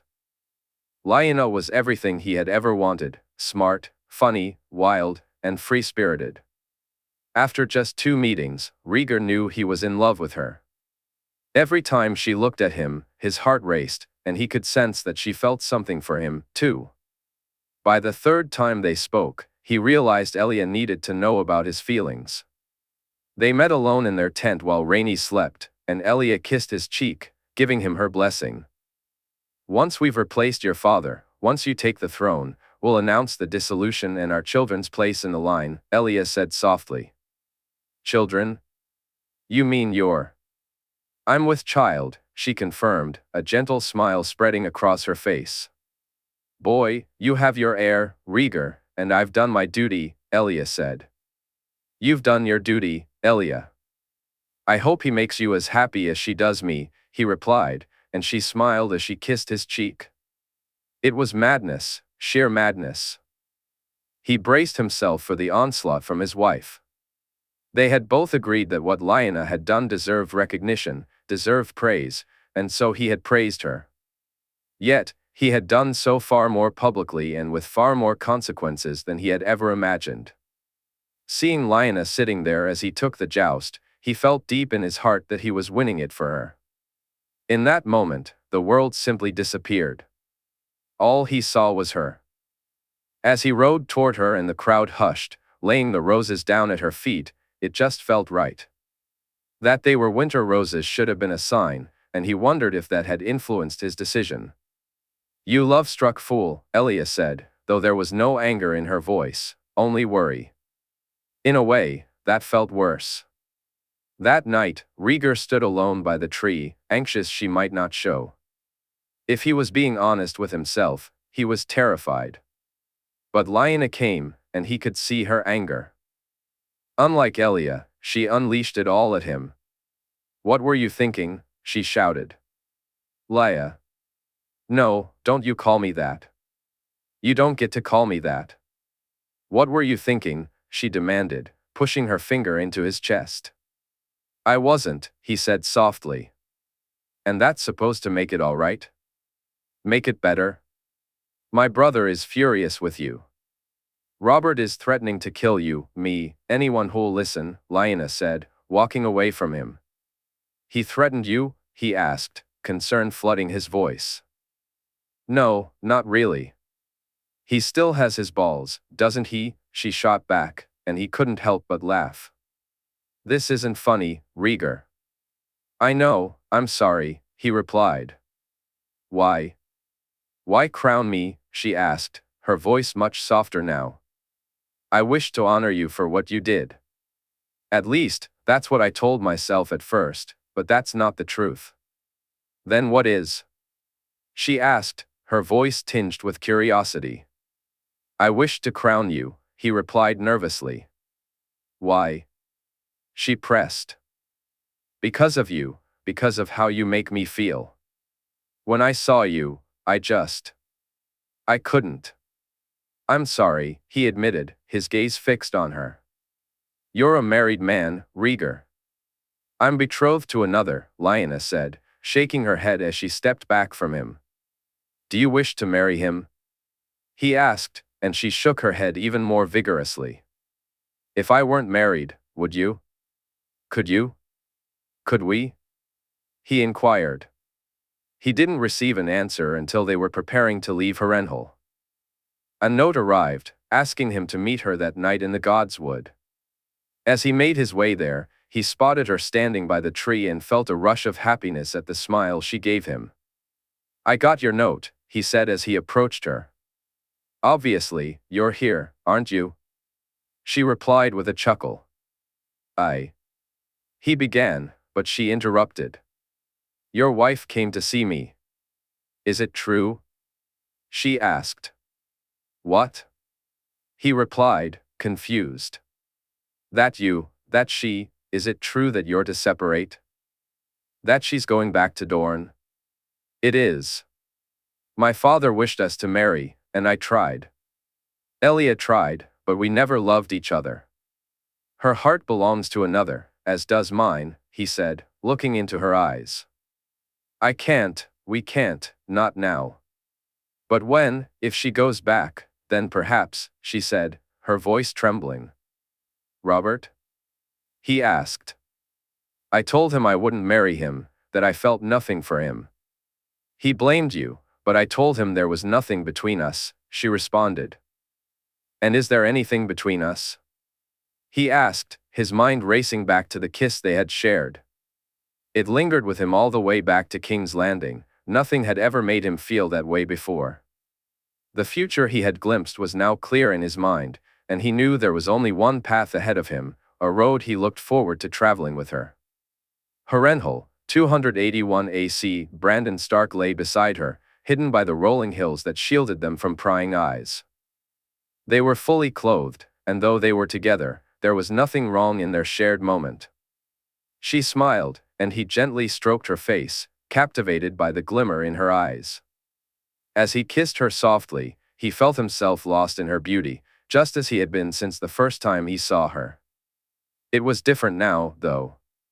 At the feast, he had watched her from a distance, speaking to her and even asking her to dance with Ned, his brother, too shy to make the request himself. Brandon, too, had hesitated to ask her to dance, relieved to hide his own feelings behind Ned's name. Yet, watching them together had stirred a pang of jealousy within him. At first, he wondered if that was what drove him to seek her out, but lying there with her, he realized it was much more than that. In the days that followed, he seized every opportunity to be with her, discovering just how different she was from any other lady he had known. Comparing her to his betrothed felt like comparing a mere spark to the brightest star. Even after that first night, he understood that he was completely lost. He had thought he loved Margaery and tried to cultivate feelings for Catelyn, but as he gazed at her in the morning light, he knew his heart belonged to her and her alone. What? She asked, smiling as she caught him staring. I was just thinking how impossible you are, he replied with a smirk. Impossible? She questioned, her brow furrowing in confusion. Impossible. Nothing in this world should be as perfect as you. Nothing, he said, watching her laugh. I'm far from perfect, Brandon Stark, Ashera said, her purple eyes dancing with mischief. Maybe you're just perfect for me then, he said, leaning in to kiss her again. That night at the feast, he was forced to sit with his family. His sister was lost in her own daydreams, and he couldn't fault her for it, even if her dreams were far more improbable than his own. He danced with Catelyn, but his mind lingered elsewhere. He saw Ashera glance at him, her face filled with hurt and betrayal, and his heart broke at the sight. She left before the dance ended, and soon he followed, pretending to be unwell and refusing to let anyone accompany him back to their tents. As he wandered the grounds, he found her walking alone, and he nearly had to chase after her. The tears in her eyes made him feel even worse. Thankfully, she agreed to talk, and together they walked from the keep, past the tents, and down to the edge of the God's Eye. The Isle of Faces lay somewhere beyond their view, lost in the mist that shrouded the lake. You know how precious a weirwood is to a Northman? He asked as they stood there. I know, she replied softly. And how a vow made in front of one is a vow to our gods, a vow we can never break, he continued. I've heard that, she said, still avoiding his gaze. Howland told me that on the Isle of Faces, there are more weirwoods than you can count, he said, and she turned to look at him. So it's not just one I swear this vow to, it's all of them. Brandon? I love you, Ashera. You and only you. You're the one I wish to marry, the one I want to spend my life with, and nothing will stand in our way. I vow this in front of the old gods, and may they strike me down if I tell a lie. Brandon, she said, shaking her head. I'll speak to my father and tell him how I feel. I'll tell Hoster. I won't marry her, Ash. Nothing can make me do so. Will you be my wife? His voice trembled with more nerves than he had ever felt. I'll marry you, she said, leaning in to kiss him. The next morning, he said his goodbyes to her. They had shared one last night together, and she left before he did. When it was finally time for him to depart, he found his misery had company. Lyanna seemed just as upset as he was. Yet, amid the sorrow, he felt a glimmer of hope and looked forward to what lay ahead. Brandon decided it was time to speak to Hoster and his father about the choice he had made. As Ned and Robert conversed, he noticed Benjen and Lyanna whispering eagerly, sparking his curiosity about their discussion. The way Robert looked at his sister made it clear what he and Ned were talking about, and it was evident that Lyanna had no interest in their plans. Her thoughts, like his, were likely on other matters, and he began to wonder if they could support each other. If both of them spoke to their father, surely he would have to listen, wouldn't he? If neither of them wanted to go through with their betrothals, then they could make other arrangements. When Robert finally left, Brandon sighed as they were joined by the Tullis. He was relieved that Catelyn hadn't ridden with them. The thought of having to converse with her all the way to Riverrun was too much for him to bear. Instead, he listened as Ned complained about Robert and Rhaegar, chuckling when Lyanna playfully slapped Ned before riding away. "She should do her duty," Ned remarked, and Brandon shook his head. "Not all of us are you, brother," he replied before setting off after his sister.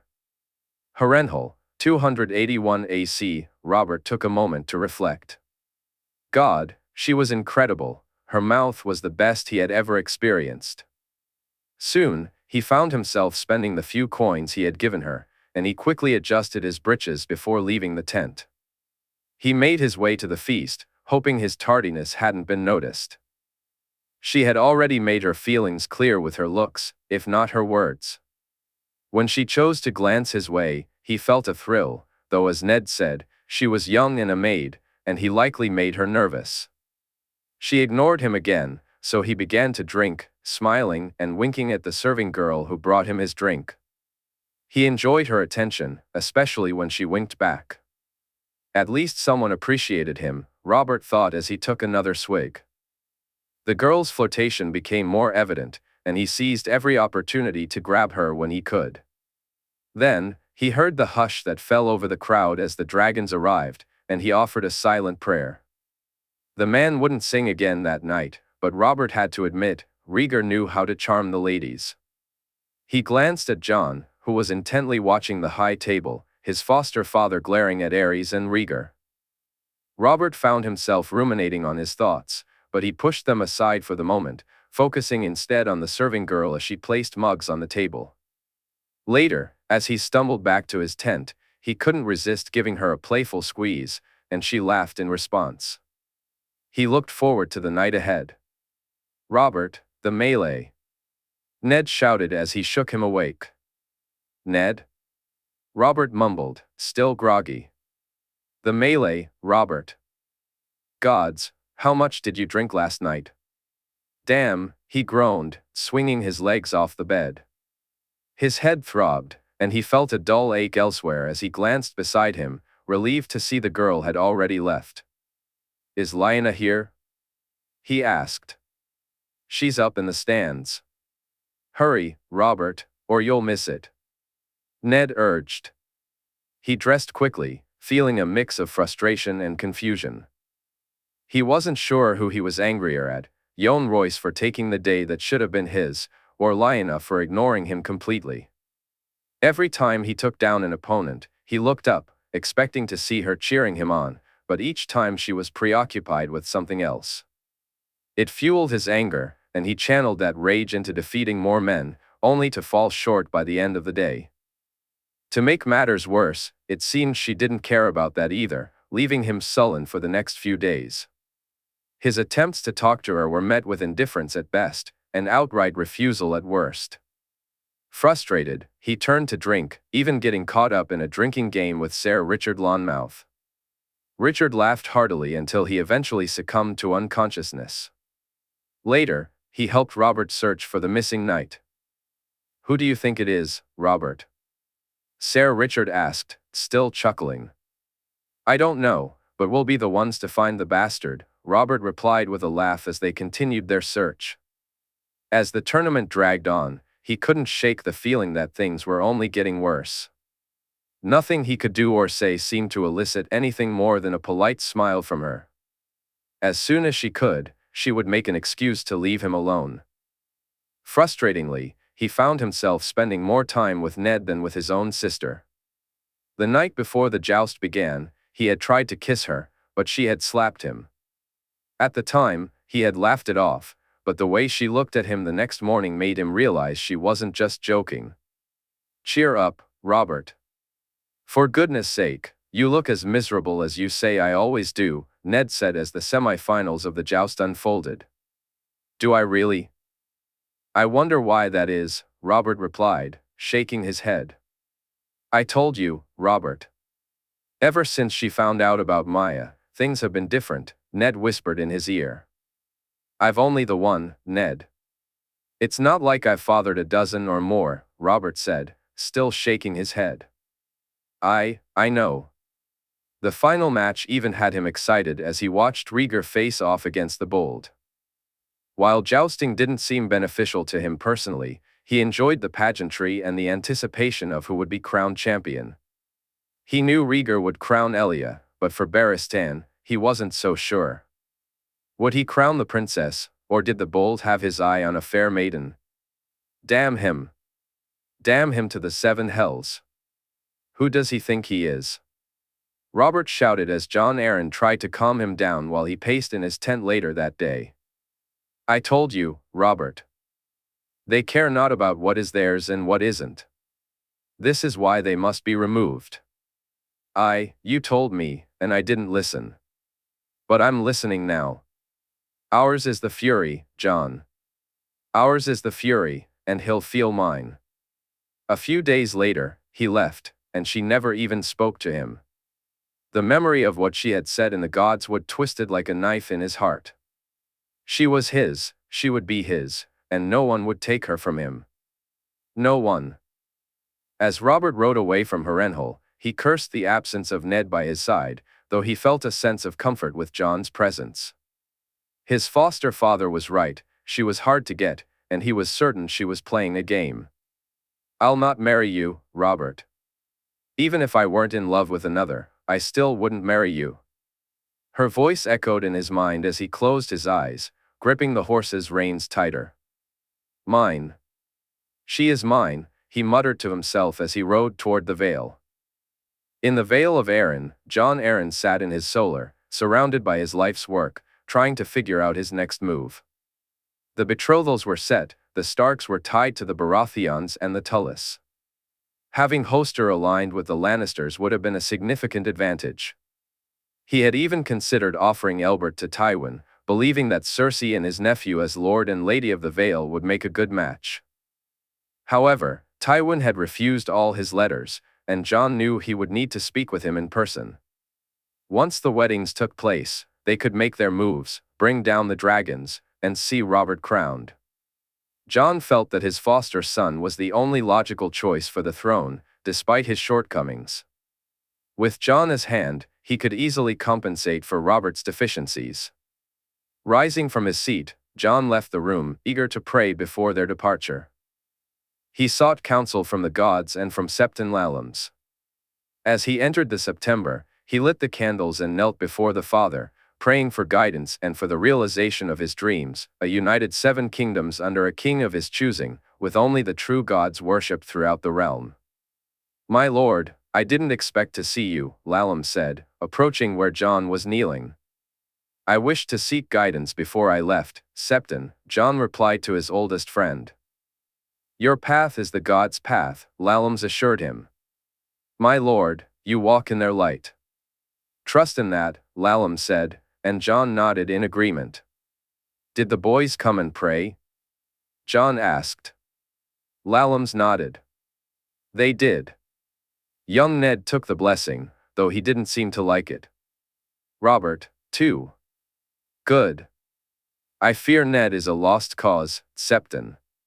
His faith in the heathen gods of the north is much stronger than I had hoped," Jon admitted. "Perhaps. Or perhaps the gods haven't shown us the right path to take with him yet," Lallams replied, meeting Jon's gaze. "No matter.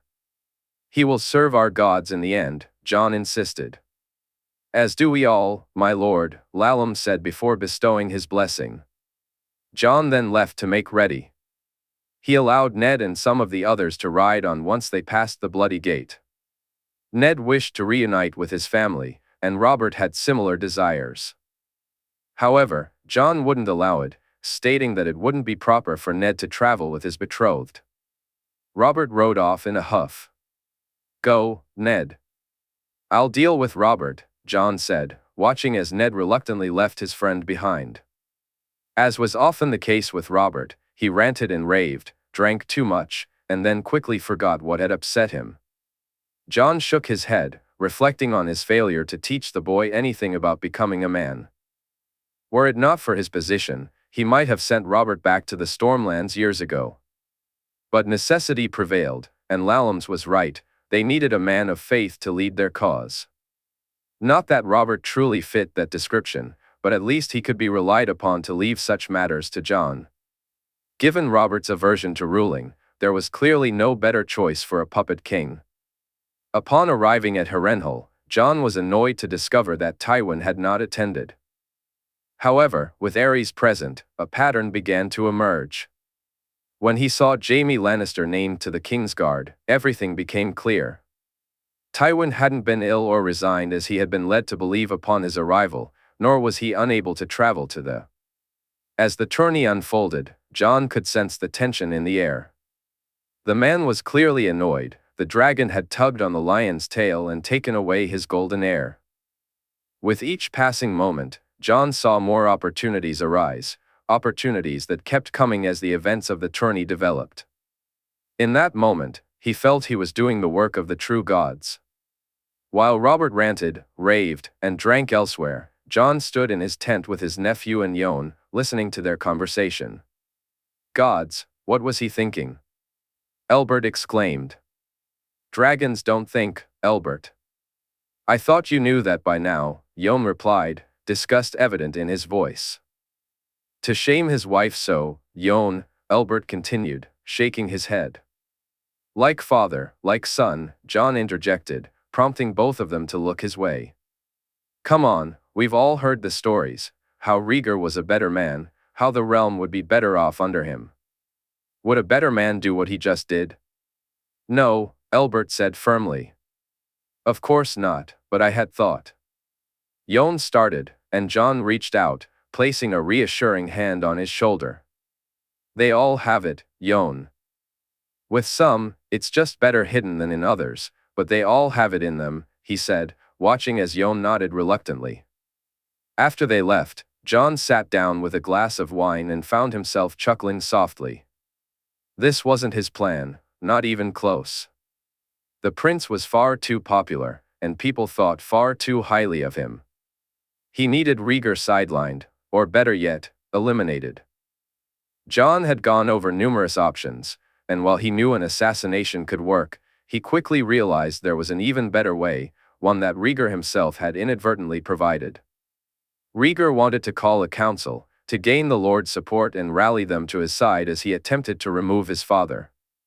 All Jon needed was for Rhaegar to approach the right people, to have his father find out, and then Aerys would do the work for them. Killing the prince would shatter the realm, alliances would crumble, and their own would emerge as the largest and strongest. People would unite behind Jon's vision, and the crown would be within their grasp. Instead of uniting the West, Dorne, the Crownlands, and the Reach against them, the situation would be fractured, with more people eager to see Aerys brought down than to support him. Aerys' presence put an end to that plan, leaving Jon scrambling for a new strategy, only for Rhaegar to hand it to him on a silver platter. Robert was furious, and Ricard would be too. Hoster and Jon could play up their own support, while those who opposed them would appear in the wrong. Though it wasn't fully developed, Jon had almost everything he needed. He just required a spark, something to push the realm over the edge. Fortunately, he had time to make that happen. That night, while he was enjoying his meal at the feast, Jon was called away. Robert hadn't attended, and though he didn't want to deal with him, Jon had no real choice. He found Robert sitting in his tent, tears streaming down his face, acting like an even bigger child than usual. Rolling his eyes, Jon sat beside him on the table and waited for his ward to explain what was wrong. "She hates me," Robert said, his voice choked with emotion. Jon hid a sigh. "No, she doesn't. She does. She loves someone else. She told me she wouldn't be mine, that she wouldn't marry me, even if she didn't want to be someone else's wife." Robert's breaths were ragged. "She wants you to fight for her, Robert. To prove your love. That's all." "How can I, Jon? I've shown her who I am. She's not like the others, she doesn't seem to like what they like." "Or she might be playing hard to get," Jon replied, looking at him. "Some women love the chase, just as you do. Do you really think she doesn't want you?" No, Of course she wants you. Look at yourself, Robert. Have you ever had a maiden turn you down?" "No," Robert said firmly. "Then why would Lyanna be any different? Wolves need to be tamed, Robert. It takes a man to do that. Are you a man?" "I am." "Good. Then act like one," Jon said, standing up and giving Robert a reassuring pat on the back. "Thank you, Jon," Robert replied, his voice steadier now. Wiping his eyes, he felt the weight of disappointment. A boy, a petulant, spoiled boy, this was the one he wished to crown. As he walked back to his tent and lay down on his bedroll, he reached into his tunic and pulled out the seven-pointed star. Reading through it, he recognized this as his true purpose, his real path, even if it meant enduring the likes of Robert Baratheon and Lyanna Stark along the way. At Riverrun in 281 AC, Hoster watched the procession as it approached his keep. He quickly scanned the crowd for his daughter and spotted her carriage. A smile crept onto his face when he saw his future Goodson helping her out. As he looked at the rest of the party, he noted with surprise that there were far fewer Northmen than he had anticipated. Brandon was the only Stark who had come. He had expected at least some of the family to join him. Still, he was glad to see the lad again, especially when he noticed Cat smile as they walked toward him, accompanied by his brother and son. "Lord Tully," Brandon greeted, though Hoster noticed a strange look on the boy's face. He dismissed it as mere tiredness for the moment. "Lord Brandon, it's good to see you, though I had expected your family to be with you," Hoster replied. "Forgive me, my lord. My brother accompanied them back to Winterfell so I could come alone," Brandon explained. Hoster nodded, though he wondered why Brandon chose to come by himself. "Cat, you look radiant, my love. Did you enjoy the tourney?" he asked, kissing his daughter's cheek. "I did, father," she replied with a genuine smile. "Come, let's get you all inside. I'm sure you're tired and would appreciate a warm bath and a meal," he said, noticing his brother nod in agreement. While Edmure and Cat attended to Brandon and his men, Hoster walked with Brienne to his solar, eager to hear all about the tourney and his future Goodson. He called for other rides to bring them ale, and as they settled into their seats, Brienne took a much larger swallow than he did. "So, what was it like?" he asked, his curiosity piqued. "Where to start?" "The Mad King is mad," Brienne replied with a chuckle. "Aerys attended?" he asked, surprised. "He did." "Gods, Hoster, you should have seen him, long hair, long nails, scabs all over his arms," Brienne said, shaking his head. "The Scab King, indeed." "Aye. What else?" "Oh, Tywin Lannister has resigned his hand, and his son has been named to the King's Guard." "He resigned in Harrenhal?" he inquired. "No, I think he had already done so. They gave Ser Jaime his cloak there, though." "Anything else, brother?" he asked, still curious. "I saved the best, or perhaps the worst, for last. Rhaegar won the joust. Guess who he crowned?" Brienne said, his expression serious. "His wife?" he suggested. Brienne shook his head. "His mother?" he guessed, though he would have been surprised if Rhaegar had attended. Again, Brienne shook his head. Lyanna Stark. This time, it was Hoster's turn to shake his head. For true. Aye, brother, for true.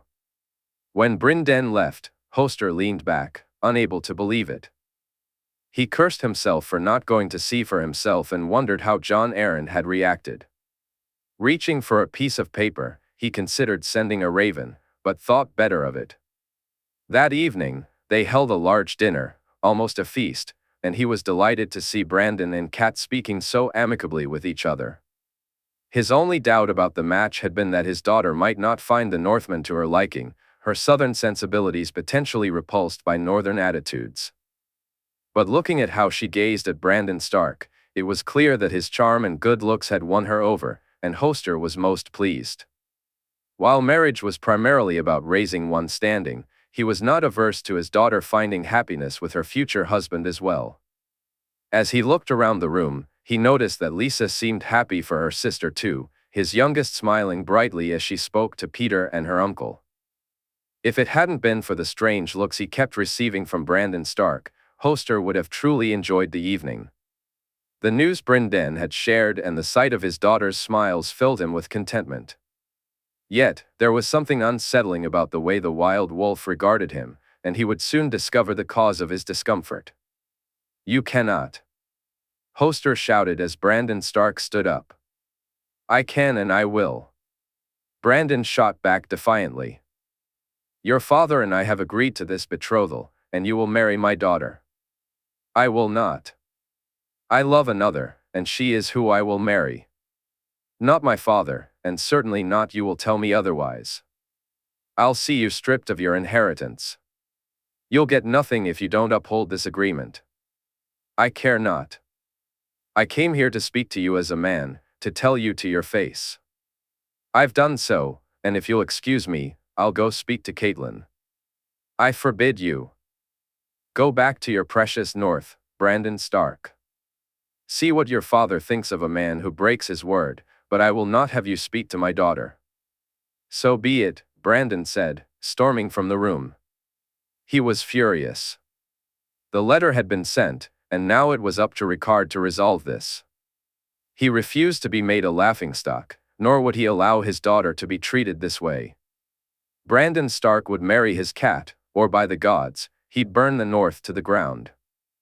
2 moons later, Hoster smiled as he read the letter from Rhaegar. He had known his threats would not go unnoticed. Not only were they risking his wrath, but he also understood how much Rhaegar desired this union. As he reread the letter, he smiled and reached for his glass of wine. Lord Hoster, I have spoken to my son and made it clear that he must live up to his responsibilities, that he must do what an heir must do and accept the match made for him. Brandon is well aware of what will happen should he not comply, and upon his return from White Harbor, I believe it best if we make the wedding date official. In 4 moons, Brandon will travel to Riverrun to officially announce his intent to marry your daughter. The wedding will take place 3 moons after that. I look forward to seeing you in person as we unite our houses. Lord Rhaegar Stark, Lord of Winterfell, Warden of the North. Hoster made his way down to Kat's rooms, where he found her, Lisa, and Peter laughing and joking about something. He called for Kat to join him, and together they walked to the September. Once inside, he asked the Septa and Septon for a moment of their time. Kat smiled at Mordain as she left the room. Do you wish the Septa to accompany you when you go north, Kat? He asked. Could she, father? I'd be most pleased, she replied eagerly. I'll speak to the Septon. I have some news for you about your wedding, he said, noticing her sit up straight and place her hands together. Lord Brandon will be arriving in a few moons to announce your wedding date. When will the wedding be, father? She asked, her excitement palpable. 3 moons after the announcement, my love, he said, leaning down to kiss her cheek. Will there be a feast for the announcement, father? Kat asked eagerly. Of course, sweetling. A large one, he assured her, smiling as he saw her face light up. Thank you, father, for the match and for everything you've done for me," she said softly. "I only wish you happiness, Cat." "You deserve it most of all," he replied, and she threw her arms around him in gratitude. For moons later, everything had changed. No one treated him this way, no one. He would see them buried, him and his entire family. Of all the scenarios he had imagined, this was not one of them. How could he think he could get away with it? That he could simply lie down and accept it? The fact that he had almost killed Peter Baelish was the only bright spot in the whole visit. Peter's hurried departure seemed to be a reaction to that incident, rather than to Hoster telling him to leave his lands. As he looked over the letter from Jon Arryn, it at least gave him something to ponder, a way to make things right. But he would need Ricard's help to do so. He couldn't understand how he had failed to get one son to fulfill his duty. Why should he believe the other would be any different? Anger boiled inside him, nearly causing his head to explode at the sheer audacity of the boy. "What do you mean you're married?" Hoster demanded. "I mean I'm married. I cannot marry your daughter, and I will not." "This is something I already told you," Brandon replied. "But your father," Hoster began, his voice rising with frustration. "Do you really think going behind my back would work?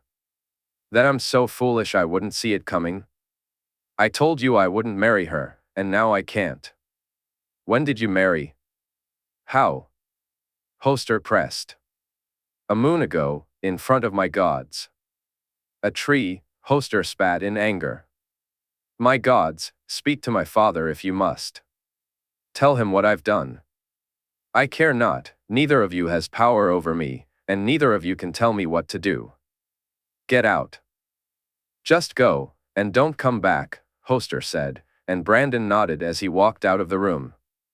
No, this wouldn't stand. He would use every last coin he had to see Brandon Stark in the dirt.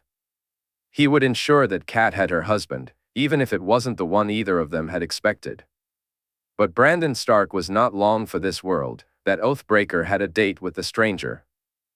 Outside Harrenhal, in 282/283 AC, Rhaegar rode hard and fast, praying she would be there, that her letter was true and she had managed to sneak away. Arthur and Oswell rode beside him, their pace unyielding, while Arthur kept a watchful eye to ensure they weren't being followed. When Rhaegar spotted a lone horse by the water's edge, worry crept in. But then he saw her, and his heart began to race once more. "You came. You came for me," she exclaimed, joy lighting up her face as she kissed him. "Of course I did. I promised, didn't I?" he replied, and this time their lips found each other again. "I worried you would not, that your letters and your feelings." "May things have changed?" she asked. He laughed, momentarily confusing her. "They have not. I have not. I love you," he replied, kissing her again. They rode past Harrenhal and set up camp by the God's Eye.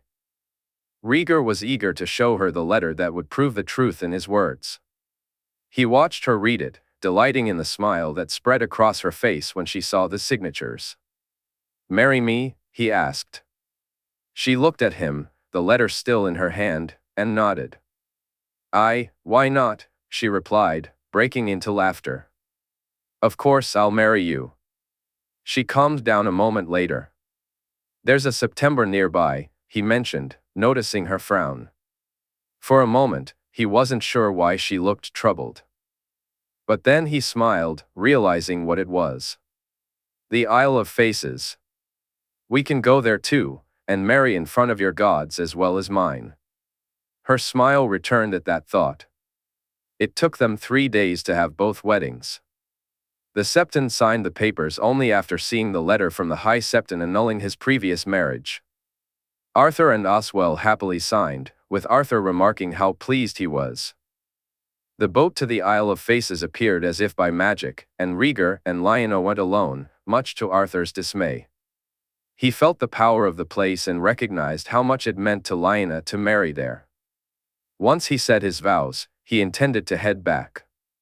But Lyanna had other ideas. As she took him into her arms, he felt more nervous than ever before. Despite Lyanna being the maiden, it was he who felt clumsy and awkward. Yet once they began, it was far different than anything he had ever known. Time seemed to stretch on, the night feeling as if it would last forever. "I feel different," Lyanna said as she lay in his arms. "As do I, my love," he replied, and they dressed. When they returned, Arthur looked at him strangely, and it was only the next day that Rhaegar discovered why. "You were gone but moments," Arthur said. The next day, Lyanna was washing up when Rhaegar spoke. "It felt like hours, Arthur." "That place, it's different," he said, glancing at Arthur, who remained silent. They rode over hills and along long-abandoned trails, steering clear of towns and villages except to gather supplies. Something deep within him urged them to head south, so they pressed on. At night, they would stop to camp. He and Lyanna would make love, or he would sing for her. Over time, he forgot he was a prince. With her, he was simply Rhaegar, and she was Lyanna, his wife, his love, his heart. By the time they reached the tower, it was clear she was with child. He sent Oswell to the nearest town and felt a wave of relief when he returned with a woman named Willa. She and Lyanna quickly became friends, the older woman reminding Lyanna of her mother. Their days fell into a comfortable routine, and as Lyanna's belly grew, Rhaegar felt more certain that Rhaenys' words were true. Their son would come soon, and he would be what Rhaegar had once believed himself to be. "The prince that was promised, the song of ice and fire," he murmured softly, thinking she was asleep. "My love?" she asked, her voice breaking the stillness. "Sorry, I didn't know you were awake." "What did you call him?" He shared everything with her and was astonished when she accepted it without question. Elia had thought him mad and it had taken her time to even entertain the idea he was right. But Lyanna simply accepted it, and in that moment, he found himself loving her even more. It was blissful, idyllic, the happiest time of his life. He had lived more in the 4 moons with her than in the 24 years before. But then Gerald's arrival shattered that peace. They listened in shock as he recounted the events, each revelation worse than the last. That night, lying in bed with her, they tried to comprehend what had gone wrong. They had sent letters, ravens, yet it seemed they hadn't reached their destination or had been ignored.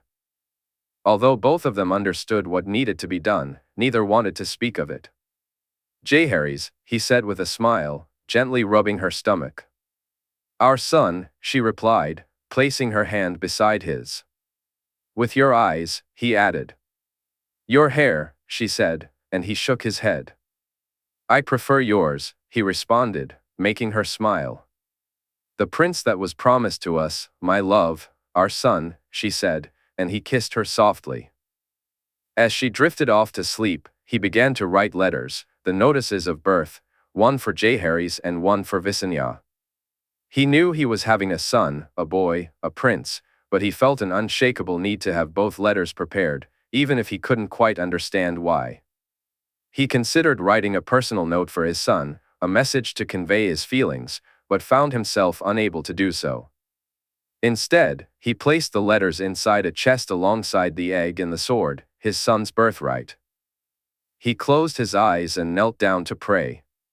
He argued with Oswell while Arthur simply accepted the situation. Later, he lay beside his wife as she slept, his own eyes wide open, unable to look away from her. Leaving her was the hardest thing he had ever done. As he rode away the next day, he swore he heard a voice calling him, urging him to stay, to not go, even though he knew he had no choice.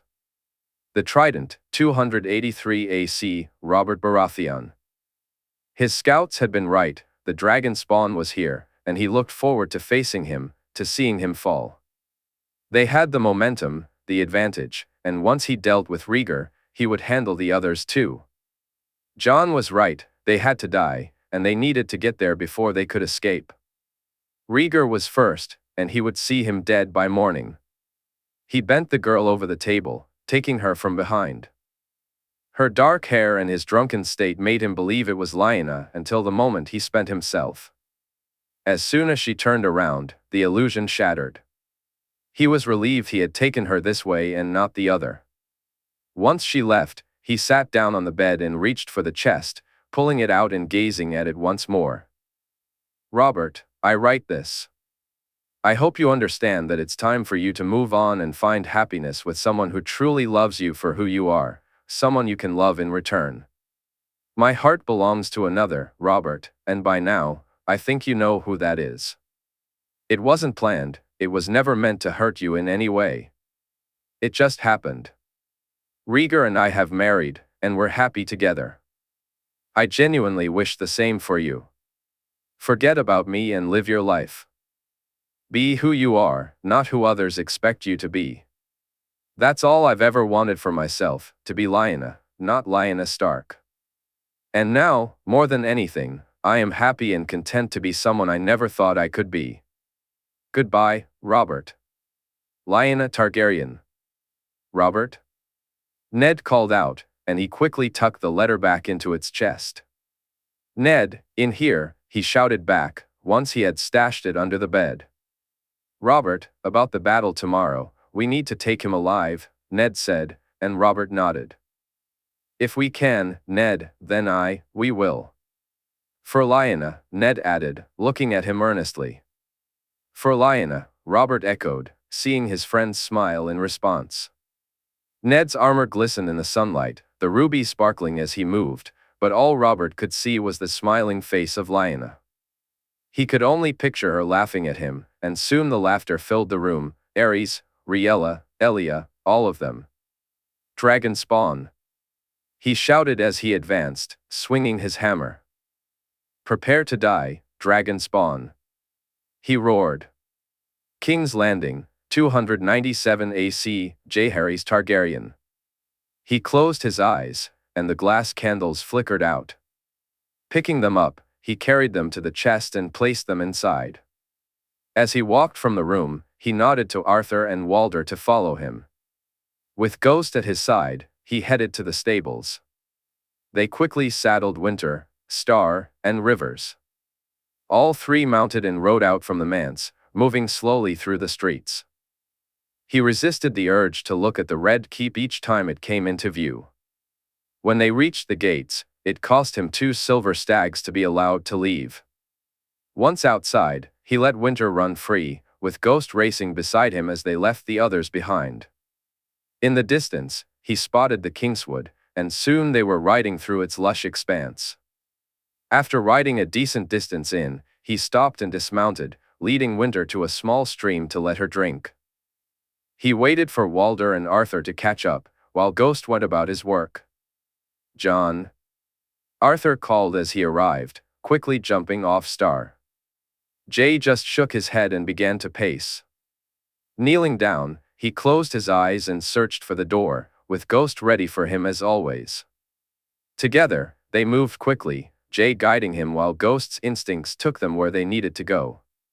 Soon, he spotted it, and they moved as fast as they could. The white wolf dashed forward, its speed making it an easy target. Its antlers became ineffective as Ghost tore into its neck. He reveled in the kill, savoring the taste as much as Ghost did. When the wolf returned, covered in blood, Jay could taste it in his mouth. Standing up, he looked to Walder and pointed in the direction from which Ghost had come. There's a white stag just back that way. Ghost will take you to him. Tie him to the horses, and we'll drag him to the gates, he instructed. Walder nodded and followed after Ghost. Jon? Arthur asked, concern lacing his voice. For over 10 years, he's been trying to get that stag, trying to make it a trophy. Well, he's not getting it. I'm taking it from him, and that won't be the last thing I take before I'm done, Jay replied as he climbed back onto Winter. Chapter 101, The Last Tourney. King's Landing, 297 AC. Jaime arrived with little fanfare, chuckling to himself as he took in the scene. Jon Arryn didn't come to greet them, instead, Stannis was left to extend the welcome, resulting in one of the most awkward receptions they could imagine. Kevan and Jenna bristled at the snub, while Stannis, clearly out of his depth when it came to social niceties, had them mounted and on their way to their carriages in no time. Once they reached the manse, Jon headed straight to his room. Jaime attempted to speak with him, but Jon quickly outlined his plans. Jaime asked if he should stay, but Jon insisted that it would be best for him to get a good night's sleep. He didn't know how long this would take, but he promised to call if he needed him. Although Jaime was reluctant to leave Jon alone, he recognized that this was something Jon needed to face by himself. The following morning, when Jaime learned what Jon had actually done, he felt a surge of frustration. "You should have sent for me," he said, his voice edged with annoyance. Jon met his gaze and nodded. Probably, but there was nothing you could do, my lord. This had to be me. I needed to do it. Ask Arthur or Walder, I couldn't even explain what I wanted to accomplish. All the more reason to send for me, Jon. I should have been there for you. You are. You always are. But this. I needed this, and I don't think I would have been ready to listen to anyone. Why the stag? Jaime asked, realizing he wasn't making headway with his previous line of questioning. I'm going to take everything from him, his throne, his children, everything.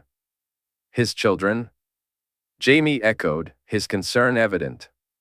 His bastards, Jon replied, and for a brief moment, Jaime felt a flicker of worry. He knew Jon would never harm them. I don't understand. I know of two. There may be more, but Maya Stone is in the Vale, and Edric Storm is at Storm's End.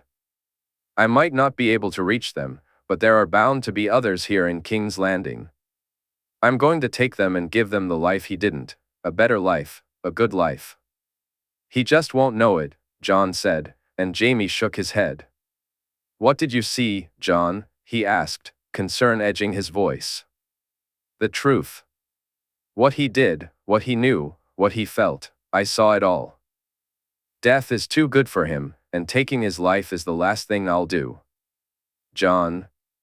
No, remember Cregan? What I said to him before you took his life?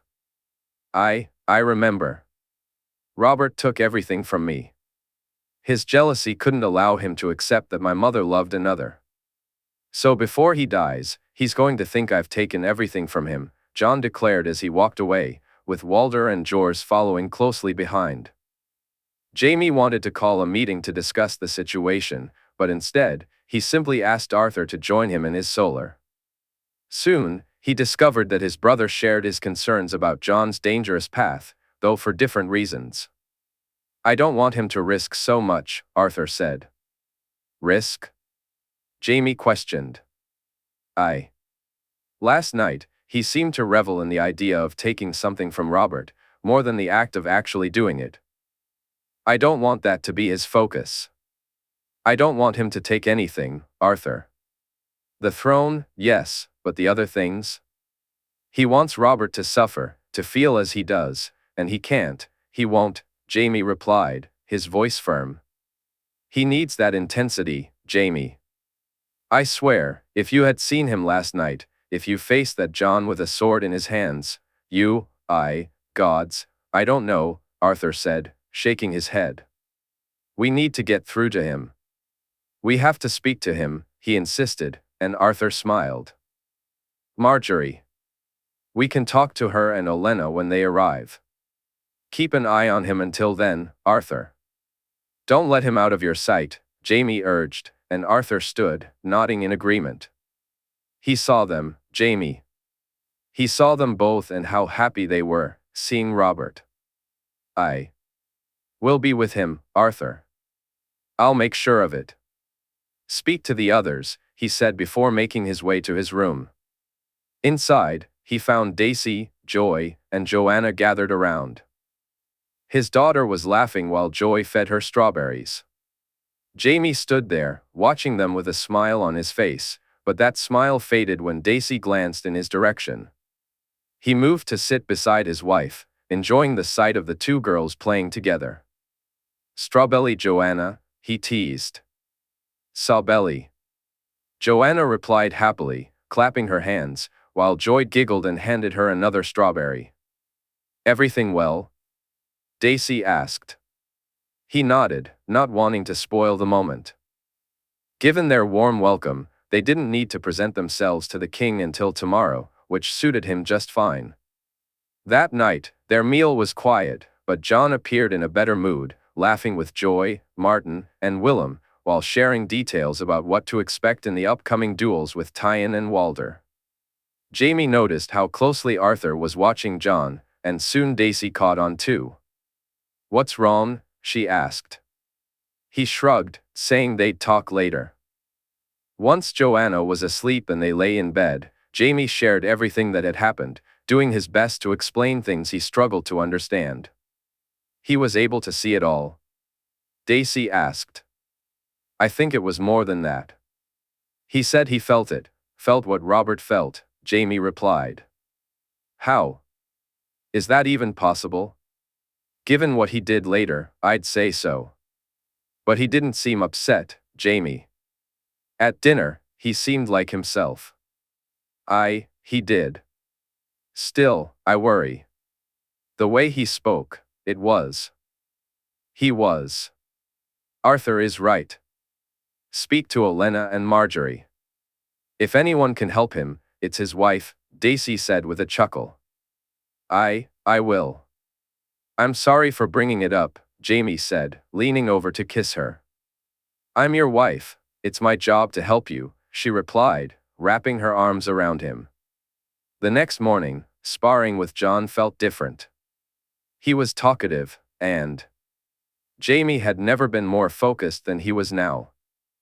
During their sparring session, Jon managed to land 2 hits on him, and he almost scored a third. Only by sheer luck did Jaime sidestep in time. "When are the Tyrells arriving?" Jaime asked, knowing Jon would have the answer. "Later today." "I think we'll have to go see Robert first," Jon replied. "Are you ready for that?" "I am," Jon said, taking a long drink from his mug of water. "Are you sure, Jon?" "I'm good, truly. I know what I have to do, my lord." "I may not like it, but I know," Jon said as he sheathed his sword, and together they walked back into the building. In King's Landing, 297 AC, Robb surveyed the carriages, horses, guards, and friends around him. This was one of the largest processions he had ever been a part of.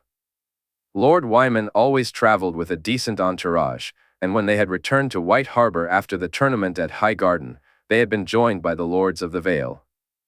Yet, the Lannisters traveled in an even larger group. After mounting his horse, Robb quickly rode over to Jon and the others. "Isn't this a bit much just to travel to the Red Keep, Jon?" he asked as he reached them. "Aye, but we have the Lady of Castamere riding with us today. We need a large accompaniment," Jon replied, and Robb couldn't help but chuckle as Joy shot a glare at her brother. "Not funny, Jon." "So not funny," Joy said, sitting atop Apples. "At least I got them to let you ride Apples, Joy," Jon said, noticing her small smile as they set off. As they rode through the streets, Robb watched the men, women, and children looking at them. He could have sworn he even heard some people calling Jon's name while he and Joy rode alongside Ghost. He kept close to the carriages with Cregan and Brienne, while ahead, Loras rode with Jon's guards and his king's guard. Robb wondered if Loras saw himself that way, especially given how he was riding with Ser. Arthur, maybe he did, Robb mused, glancing back at Jon as all 4 of them shadowed him during their ride. He couldn't help but chuckle at the sight of Jaime and Geryon riding together, noting how the lords of Casterly Rock and Castamere had less protection than Jon did. He wondered if anyone else noticed the difference or if it simply went unnoticed. It struck him that this was Jon's life now. Soon, this would be how his brother rode everywhere, though the cloaks of his guards would be a different color. As they arrived at the Red Keep, they were greeted by a contingent of Lannister guards and the Master of Coin. Robb noticed how quickly Ghost's haunches raised in excitement. Grey Wind and Dusk had been left back at the manse for now. Ghost, who had already been to the Red Keep before, wouldn't cause too much of a stir, even with his size. Still, all three wolves would not be welcomed, he felt. "My lady," Robb said after dismounting, helping Willa and then Winifred from the carriage. "My lord," Winifred replied with a smile as she straightened her dress. Once Lord Wyman and Lady Jenna stepped out of the carriage, Lord Kevin and Lord Emmon followed suit. They all made their way toward the rest of their group. Jon and Joy watched carefully as their guards moved their horses, while Dacey laughed as Jaime swung Joanna around. Had someone told Robb years ago that he would find joy in the company of Lannisters, he would have laughed them off. Yet now, he was more than happy to call them friends. "Come, let's not keep the king waiting," Jaime said, as Dacey took Joanna from him. The walk to the throne room fascinated Robb. Winifred and Willa seemed just as excited, though he noticed his future sister-in-law appeared more interested in what Lancel was saying to her. Reaching the door, they paused as they were announced, then were led inside. There, sitting on the Iron Throne, was the king, flanked by the queen and his children, while Jon Arryn and Lord Baelish, who had quickly left them once they reached the doors, spoke to each other animatedly. Jaime stepped forward and addressed the gathering. "Your Graces, I am honored to be invited to this tourney," he said, catching the king's eye and earning a smile in return. "It's good to have you here, Lord Jaime." "Will you be competing?" the king inquired. "Only in the joust, Your Grace." "I leave the melee to my lady wife," Jaime replied, eliciting a few chuckles, which the king quickly silenced. "Given how proficient Lady Dacey is with her mace, I fear for her opponents," the king remarked. "As do I, Your Grace," Jaime responded with a smirk. As the introductions continued, Robb noticed the king seemed to be going through the motions until he suddenly called out. "Robb Stark, come closer. Let me look at you, lad. Look, Jon, it's Ned's boy." The king's smile was beaming. "Is your brother here as well? Ser Jon, come up here." "Your Grace," Jon said, and Robb could feel the tension behind him, sharing it even though Jon appeared unfazed. "Look at them, Jon. Two of Ned's lads. You'll be competing, won't you, lads?" the king laughed. "Just the melee for me, Your Grace," Robb said, and the king turned to Jon. "And you, Ser Jon?" "Both, Your Grace," Jon replied. Robb and the others watched as the king slapped Jon on the back, his smile growing even wider. "Thank the gods. I had hoped for some entertainment. To see you fight in the melee, lad, years I've been waiting for that," the king exclaimed, his smile unwavering. "Then I shall endeavor to make sure it was a worthwhile wait, Your Grace," Jon assured him, prompting an even louder laugh from the king. "Did you hear that, Tommen? Ser Jon will make it worthwhile for both of us," the king declared, and Robb turned to see the prince gazing at Jon as if he were a warrior reborn. "Do you have a squire, Ser Jon?" Tommen asked. While the king laughed heartily, Robb noticed both the queen and Jon's expressions. Arryn was ready to speak. "I don't know, my prince," Jon replied, and even Robb was taken aback by how sad his brother sounded. "I could. Father, could I squire for Ser Jon?" Tommen asked. At that moment, both the queen and the hand of the king spoke up. "Robert. Your Grace. I'd be honored to have you squire for me, my prince. I can think of no surer way to guarantee my victory," Jon said with a smile. Robb watched as the prince looked at Jon with wide eyes. The king laughed before turning to Jon. "Really? You think my boy would drive you to victory, Ser Jon?" "I'd wager he would, Your Grace," Jon replied, and the room hushed as Robert looked at him with a glint in his eye. "A wager, you say? 1,000 gold dragons says that with Prince Tommen as my squire, I'll win, Your Grace." "The melee or the joust?" Robert asked, waving them off when the queen and the hand tried to speak. Robb stood there, watching all four of them, including the eager prince. "Both, Your Grace," Jon said, prompting loud gasps and even louder laughter from the king. "By the gods, you've got some guts," lad. Aye, fine, I'll take that wager, Robert said, still chuckling. Robert, the Queen almost shrieked. Your Grace, surely not, Jon Arryn added. Hush, it's a damn tourney. It's not like he's taking him around the realm as a hedge knight, Robert said, glancing at the Queen, who was glaring at him. Ser Richard, why don't you and Ser Jon have a word with the new squire? Robert suggested, and the only sound in the room was Prince Tommen's excited yell. King's Landing, 297 AC. Margaery's journey had been long and arduous. Traveling along the road instead of by ship added not just time to their travels but also discomfort. While she enjoyed staying in the tents, after a few nights, it lost its appeal for her, and for Sansa too. Her grandmother had grown tired of it far sooner than they did. There weren't many keeps along the Rose Road, which certainly didn't help their situation. They had stayed with Lord Caswell for a day or two, and she had appreciated the warm bath. But once they left Bitterbridge, apart from a few villages, there was really nowhere for them to stay without straying far from the Rose Road. That was something her grandmother was reluctant to do, despite her father's protests. So when they finally caught sight of the walls of King's Landing in the distance, Margaery, Sansa, her cousins, and Mira all looked forward to sleeping and bathing indoors.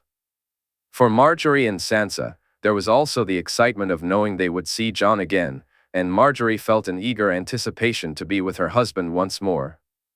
The small smile that crept onto her face did not go unnoticed. Sansa smirked at her, clearly aware of her thoughts. Because of their falling out with the Crown, more specifically, the Crown's falling out with them, the wheelhouse headed directly to their manse instead of the Red Keep. Margaery was grateful for this, as she wanted to refresh herself before being forced to meet anyone. Is that Ghost? Sansa asked, and Margaery looked out to see the White Wolf greeting his sister warmly, while Fawn was busy getting reacquainted with him. I didn't expect. I had hoped, Margaery stammered, a bit nervous as she stepped out of the carriage. To her surprise, there was no sign of Jon or any of the others. It seemed Ghost had come on his own. When she asked the wolf if he was Jon, he tilted his head and shook it, as if to say no. Fawn, however, was just happy to see his brother, and soon both wolves were rolling around in the garden of the manse. Margaery and Sansa looked back at the playful scene as they were led to their rooms. Although Jon didn't come to greet them upon their arrival, he didn't wait long to see them. Almost as soon as she had washed and changed, Sansa and Willis knocked on her door to tell her that he was waiting for them both. Margaery felt a flutter of nerves. As Margaery made her way to the garden with her friend and her brother, she spotted Jon, Loras, and Robb waiting for them, while Cregan, Brienne, and Joy watched the four wolves playing together. Sans, Margie! Joy exclaimed, her face lighting up as she turned to see them. A moment later, Jon turned to face her, and Margaery couldn't help but notice the smile spreading across his face at the sight of her. After exchanging greetings with Joy, who Jon had brought over, Margaery watched as the others welcomed Sansa. Finally, she found herself face to face with Jon. It's so good to see you again, Margaery, he said, his gaze locked onto hers. You too, Jon, she replied simply, just as the rest of the group joined them. It took nearly an hour for her to find a moment alone with him. Sansa, just as eager to spend time with Jon, was engaged in conversation when Jon glanced at Loras, and Sansa looked to Margaery, creating an opening for them to slip away. Sansa led the way around the gardens while Margaery walked with Jon toward the manse, as Willis returned to speak with their grandmother. Once inside, Margaery didn't hesitate. She opened the nearest door and ushered Jon inside. Gods, I've missed you so much, she said, wrapping her arms around him. And I've missed you, my sweet wife, he replied, kissing her deeply. They stood there in each other's embrace, Jon alternating between kissing her and gently brushing his fingers over her face, his smile never fading. I'm sorry about your uncle, Jon, she said softly, looking into his eyes. Thank you. Thank you, he replied, his voice indicating he didn't want to dwell on it just then. The pin, Jon. I tried to make it work again, but it wouldn't, she said, shifting the topic, which seemed to relieve him. More than once? He asked, raising an eyebrow. She nodded. I think it needs more blood from both of us. You said you just pricked your finger. I think it needs more than that. Jon looked at her, a hint of concern in his eyes. You wish me to cut myself? Margaery asked, a little shocked. What? Never? Jon smiled at her, his fingers gently brushing her face. Besides, I have something for you that will help as well. Oh, that reminds me. I have your gift in my room, she said, moving toward the door. But Jon held her hand and pulled her back, making her giggle. You really think I'm letting you out of my arms that easily? He teased, silencing her with a kiss as she started to respond. What about the others? She asked a moment later. They're showing Sansa some of King's Landing. Joy was ever so eager to do so, he smirked. And you? No, it was all her. She's far too clever, Marge, he replied. While Margaery wished they could stay in that moment forever, she knew they couldn't, so reluctantly, they left the room and walked down the corridor. Margaery suggested they speak to her grandmother, and Jon agreed. They found Lady Olenna in her solar with Willis, both of them reviewing papers. Olenna seemed surprised to see Jon. Lady Olenna, Lord Willis, Jon said as they entered. Jon, Willis acknowledged, while Olenna studied them. Margaery realized she was still holding Jon's hand and let go. Jon, I'm sorry for your loss, Olenna said, and Jon simply nodded, sensing that she understood he didn't want to discuss it. Thank you. We have much to discuss, Lady Olenna. Perhaps we could arrange a more formal meeting? Jon suggested. Of course. Tomorrow, after we present ourselves in court, her grandmother asked, looking at him. Tomorrow. I do have a favor to ask, Jon said. Of course, Jon, Willis replied. I'd be much obliged to hear your thoughts on the king's mood, Jon said cryptically. Jon?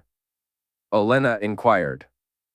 I can say no more for now, my lady, but at our meeting, we can speak more freely, he replied, and Margaery found herself looking at him, intrigued. After some small talk about their trip, they mentioned that the king had agreed that Prince Tommen was set to squire for him. After bidding their goodbyes, Jon escorted Margaery to her room. Once she was certain no one would see them enter, she snuck him inside, and almost as soon as the door closed, they were kissing again. Jon gently moved her to the bed, laying them both down. We can't, she said, even as their kisses grew more passionate. Jon propped himself up on his elbow to look down at her. Marge, I wouldn't, as much as I wished to, I wouldn't until we were wed in front of your family, he replied. Margaery took a deep breath, knowing he wanted this just as much as she did. I want to as well, Jon. You know that, right? She said, gazing into his eyes, her fingers brushing over his lips. Thank the gods for that, he said, and she playfully slapped his shoulder, laughing as he began to tickle her. Jon, stop, she gasped, her laughter bringing tears to her eyes. As my wife commands, he said, leaning down to kiss her neck softly, sending goosebumps down her arms. They lay in each other's embrace for a while, until a knock on the door reminded them that dinner awaited. Jon helped her up, and as she fixed her hair and checked her reflection in the looking glass, he came up behind her and whispered in her ear, This is the last time, Marge. The last tourney he'll ever hold, and the last tourney I'll ever attend where we have to hide. Later that night, after he had left and she had finished her meal, Margaery lay in bed, her excitement about Jon's words beginning to fade. She had focused so much on the hopeful part of his message that she had overlooked the more ominous implication. If this was indeed the last tourney, it meant Jon intended to take the crown, which could only lead to war. A shiver ran down her spine at the thought. Soon, the people she loved, her family, her husband, would be facing danger. Fighting for their very lives. King's Landing, 297 AC. Richard had never received such an unusual request from the king before, but like all the orders he was given, he intended to see this one through as well. With the help of Barristan and Vyler, along with a few well-placed bribes, he moved into position and began his work. Once it was complete, they quickly departed, and Richard made his way back to his building, his men pleased to have seen it through. After changing his clothes, he headed to the Lannister manse, eager to inform the king that the task was done and to speak with either Arthur or Jaime about it. Though the request had been peculiar, he found himself curious about their reactions and what Lomas would make of it. The king's new master of whisperers would undoubtedly be tasked with uncovering who had carried out such a deed, and unlike Rosby, he would likely discover at least some of the truth. Richard's lips would only ever reveal their secrets to him. Should anyone be fortunate enough to stumble upon one, they would learn nothing. While Varys believed the only way for his little birds to keep their secrets was to remove their tongues, Richard had trained his lips far better than that. His men were loyal because he made them so, providing them with cover, protection, and ensuring their families were cared for. This was not the case with those who possessed the lips themselves. With them, Richard could never be certain of their silence, and he knew they were far more likely to be discovered at some point. Thus, the Whispering Skull was born, and tales began to spread among the people about the things he had done, impossible deeds he had undertaken, along with countless stories of his origins. He was a Sosi, Westerosi, a man from Dorne or the Reach. He was a Sellsword, the bastard son of a lord, or, his personal favorite, the one that Lomas would eventually find out, he was a faceless man. As he entered the gates of the Lannister manse, Richard began to whistle. Only a faceless man could carry out what he had done tonight. "Elaine, I believe Jon was hoping to see you," Jorah said, as Richard spoke to one of the guards. The Lannister guard stepped aside as Richard approached. "I'll take him in from here," he said confidently. "How is he?" Richard asked, concern growing as they walked into the manse. The closer they got to King's Landing, the more he worried about Jon, especially with the weight of his uncle's death and the man who had caused it lingering in his thoughts. Determined, Jorah replied as they reached Jon's room, where Walder stood guard at the door. Jon welcomed Richard inside and surprised him by pouring a glass of wine. Richard watched as Jon held the bottle, a hint of nostalgia in his gaze. "I figured that when I met people, I should at least offer them a drink," Jon said with a smirk, filling a mug with water for himself. "I wasn't suggesting it," Richard replied, but Jon shook his head dismissively.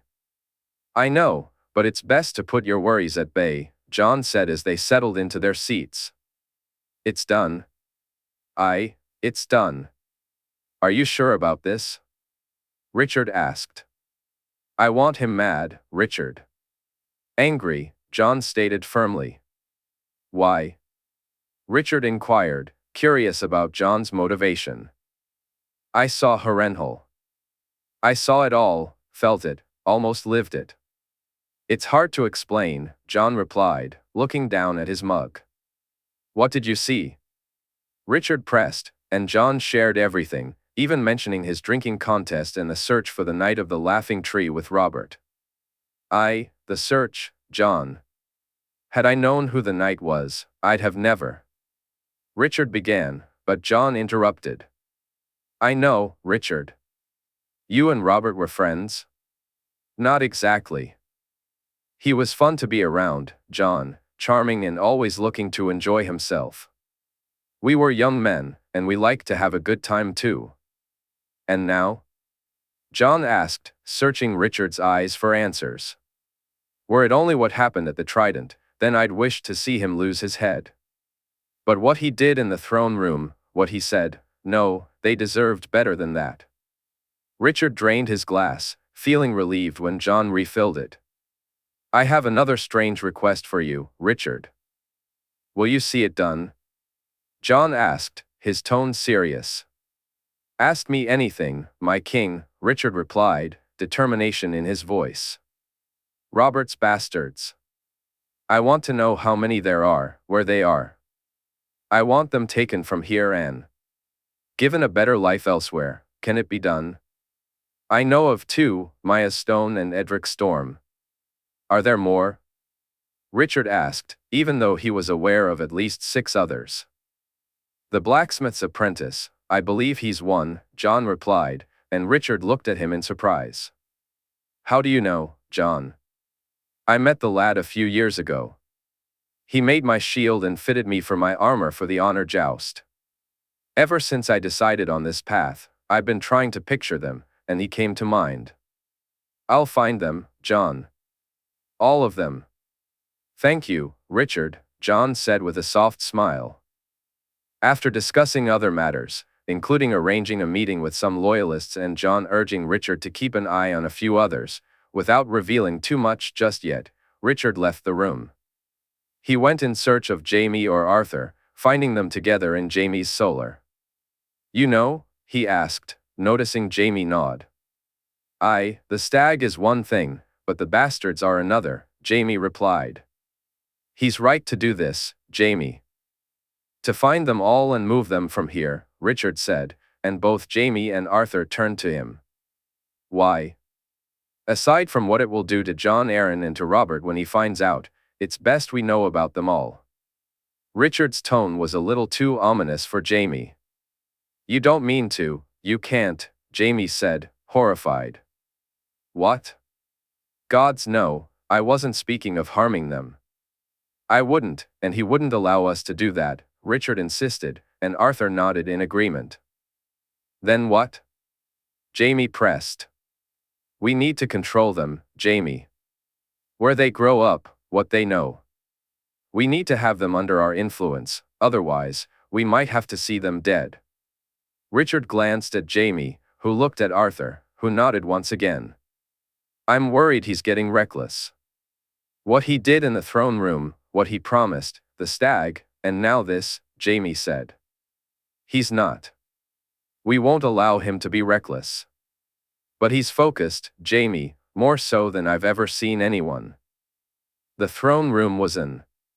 How? He swore to win the damn melee and the joust, Arthur said, and Richard laughed before replying, did he? I must have missed that. Richard?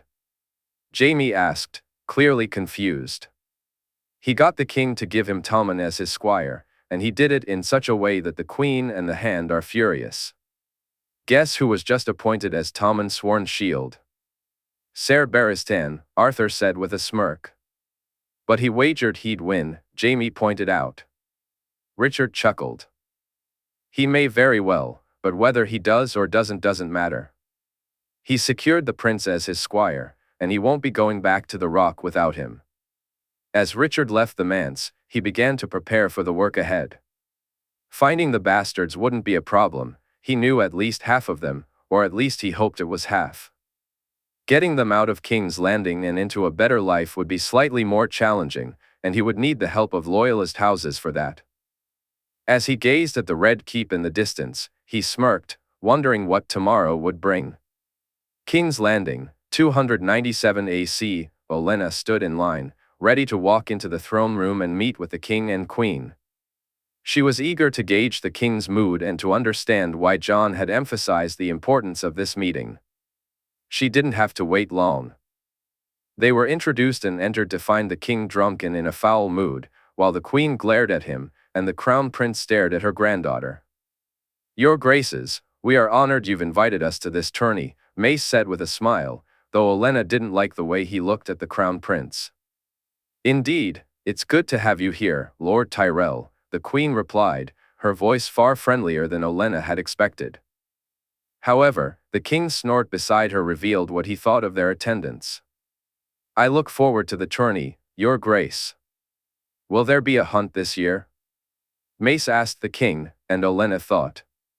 He was either going to fall from the throne or leap up and take Mace's head, such was the intensity of his glare at her son. No, Lord Tyrell, there won't be a hunt this year, the king said angrily. Mace almost stumbled, wilting under the king's gaze, and quickly moved away. As they walked from the room, she noticed Littlefinger approaching, and she knew she couldn't avoid a conversation with him. His quick steps caught up to her, and it was his smiling face and the way he looked at Sansa and her granddaughter that irritated her even more. "Forgive me, Lady Tyrell, I was hoping we might have a word," he said.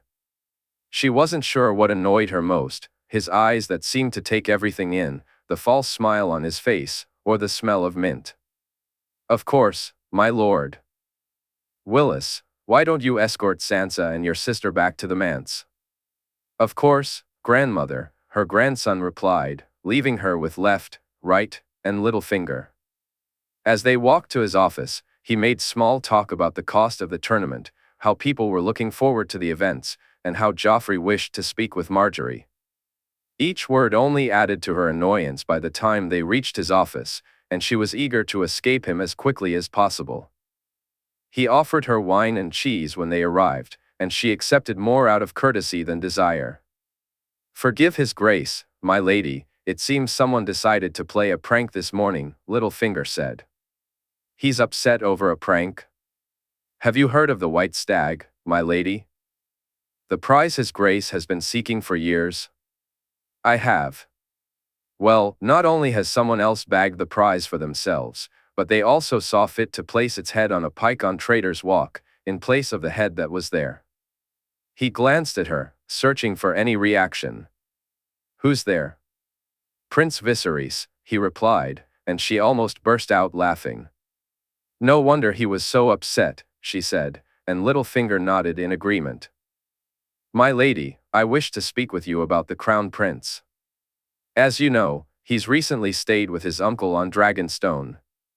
By all accounts, it seems his time there has done him a world of good and helped rein in his temper." "Much needed, that it was," she remarked, and Littlefinger nodded again. "Indeed. As such, my lady, her grace was hoping that Lady Margaery would join them for tea." She sat quietly, observing him closely. Though he had learned to school his features and put on a practiced smile, Littlefinger could never quite bring that smile to his eyes.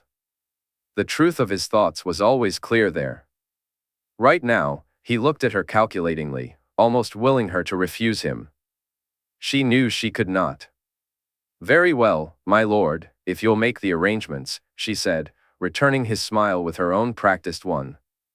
"I will, thank you, my lady," he replied.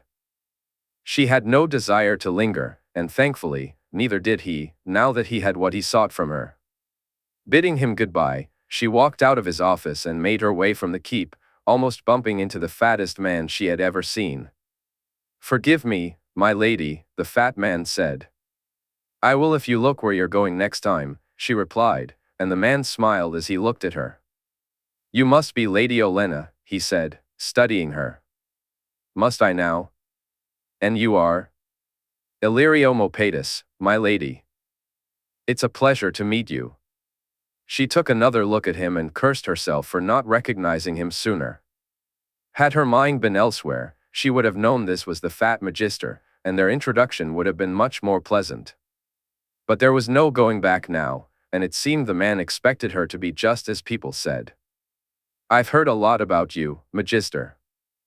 Perhaps we can arrange a meeting in the future, I'm sure we'd have much to discuss." "To discuss?" Lady Margaery asked, and the Magister smiled. "We would, my lady, no doubt. I'll have my man arrange it." As she watched him waddle away, a thought crossed her mind. If he had been responsible for her uncle's death, she'd make sure he ended up in the ground. With Jon's feelings about family, it seemed only a matter of time. A smirk crept across her face as she walked from the keep. "A white stag, well played, Jon," she thought. In King's Landing, 297 AC, Sansa had only exchanged brief words with Jon, knowing he wanted some time alone with Margaery. But having Robb and Cregan nearby meant she didn't miss out on family. Joy's presence also provided her with a girl to talk to. When she learned that Winifred and Willow were also in the city, she hoped they'd join them as they explored King's Landing. Unfortunately, both girls were too tired from the journey. Joy took on the role of their guide, while Ghost, Grey Wind, Dusk, and Fawn ensured they weren't bothered too much. Although their time exploring the city was brief, Sansa was eager to see the September and the Red Keep. After dinner, she had slept soundly, more tired than she had anticipated. The comfortable bed and being indoors certainly helped. Meeting the king and queen felt stranger than the last time, and she sensed Margaery's discomfort when the prince glanced their way. Sansa's own discomfort rose when Lord Baelish approached them. Without Fong by her side, she felt almost exposed. Instead of relying on the wolf's instincts that Jon had shown her, she was left to her own devices. "I do not like that man," Margaery said as they left the Red Keep. "Nor do I," Sansa replied. "Jon," Margaery called, and Sansa turned to see him waiting outside with a large group. Joy stood beside him, along with Robb, Loras, and the others. She was pleased to see Winifred and Willa were there too, and even more so. To see just how good of a mood her brothers were in, Sansa noticed they all seemed pleased to have caught up with them. "We had hoped you ladies would join us on a tour." "I believe my brother was most remiss yesterday," Jon said, glancing at Robb. Sansa chuckled at the glint in her brother's eye.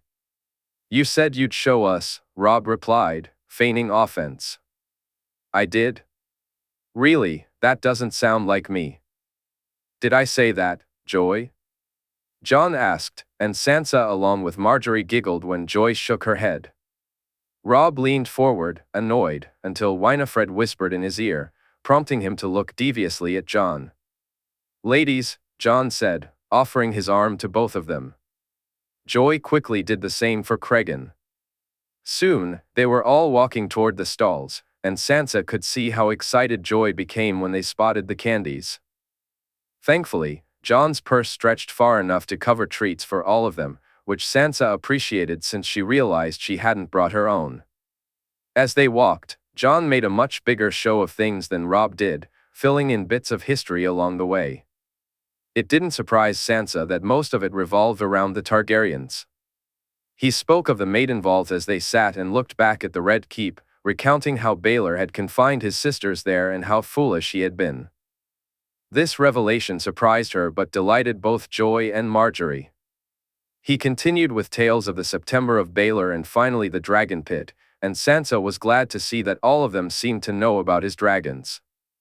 Aegon's Hill, Visenya's Hill, and Rhaenys' Hill. "This place wouldn't exist without what the Conqueror and his sisters did," Jon said, a proud smile on his face. "I'm Joy Hill," Joy chimed in, eliciting laughter, and Sansa watched as Jon moved closer to the girl, wrapping his arm around her. "My favorite hill of all," her brother said, kissing Joy's forehead. After treating them to lunch, which Jon paid for, he walked them back to their manse, saying his goodbyes. And told them he would see them at the feast that evening. Sansa realized she had enjoyed the day so much that she had almost forgotten about it. She spent the rest of her time reading and preparing, making sure Fong had enough to eat and drink. Then, a knock at her door signaled that it was time to leave. "My lady, would you do me the honor of allowing me to accompany you?" Willis asked. Sansa smiled and curtsied. "I would be honored, my lord," she replied, happily taking his offered arm. The ride to the Red Keep was short, and as she entered, she was delighted to see how beautifully it was lit up. The throne room looked entirely different than it had earlier that day. As she was being led to her seat, she spotted her mother, a surprising sight that filled her with joy. She quickly glanced to see if Margaery or Jon had noticed. Margaery seemed unaware, but she couldn't catch a glimpse of Jon, though she could make out the table where he sat. When everyone rose for the king and queen, her gaze was drawn back to her mother, only to find her brothers watching her instead of the royal couple. Just as Sansa sat down, Willis pointed out that her mother wasn't the only family member present that night. Sansa turned to see Bran seated with the Lords of the Vale. "I hadn't expected either of them," she said quietly. Willis reached out, placing his hand over hers.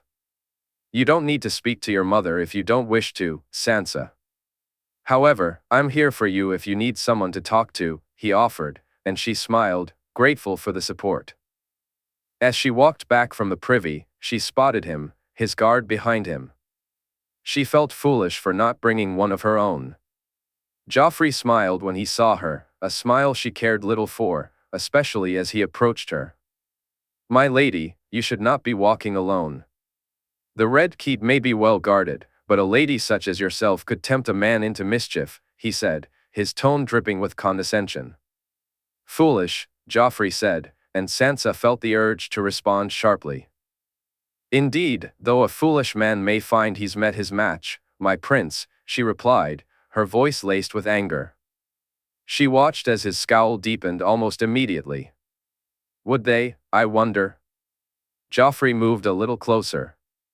"There you are, Sansa. I wondered where you'd gotten to," Willis said as he approached her with two of his guards. "Lord Willis, the prince was just telling me that it's dangerous for a lady to walk alone here," she said, not looking back but aware of Joffrey's glare. "Then perhaps I should escort you back to the Great Hall, my lady?" Willis offered. "I thank you, my lord." "My prince, I welcome the warning," she replied as she took Willis's offered arm. In King's Landing, 297 AC, Cersei found that Ser Justin made her days, and sometimes her nights, far more bearable. Not only was he an accomplished lover, but he was also willing to learn. The knight was unafraid to take her suggestions, eager to see her satisfied. In return, she was more willing to do whatever he wished, and over the moon since his appointment, they had lain together countless times.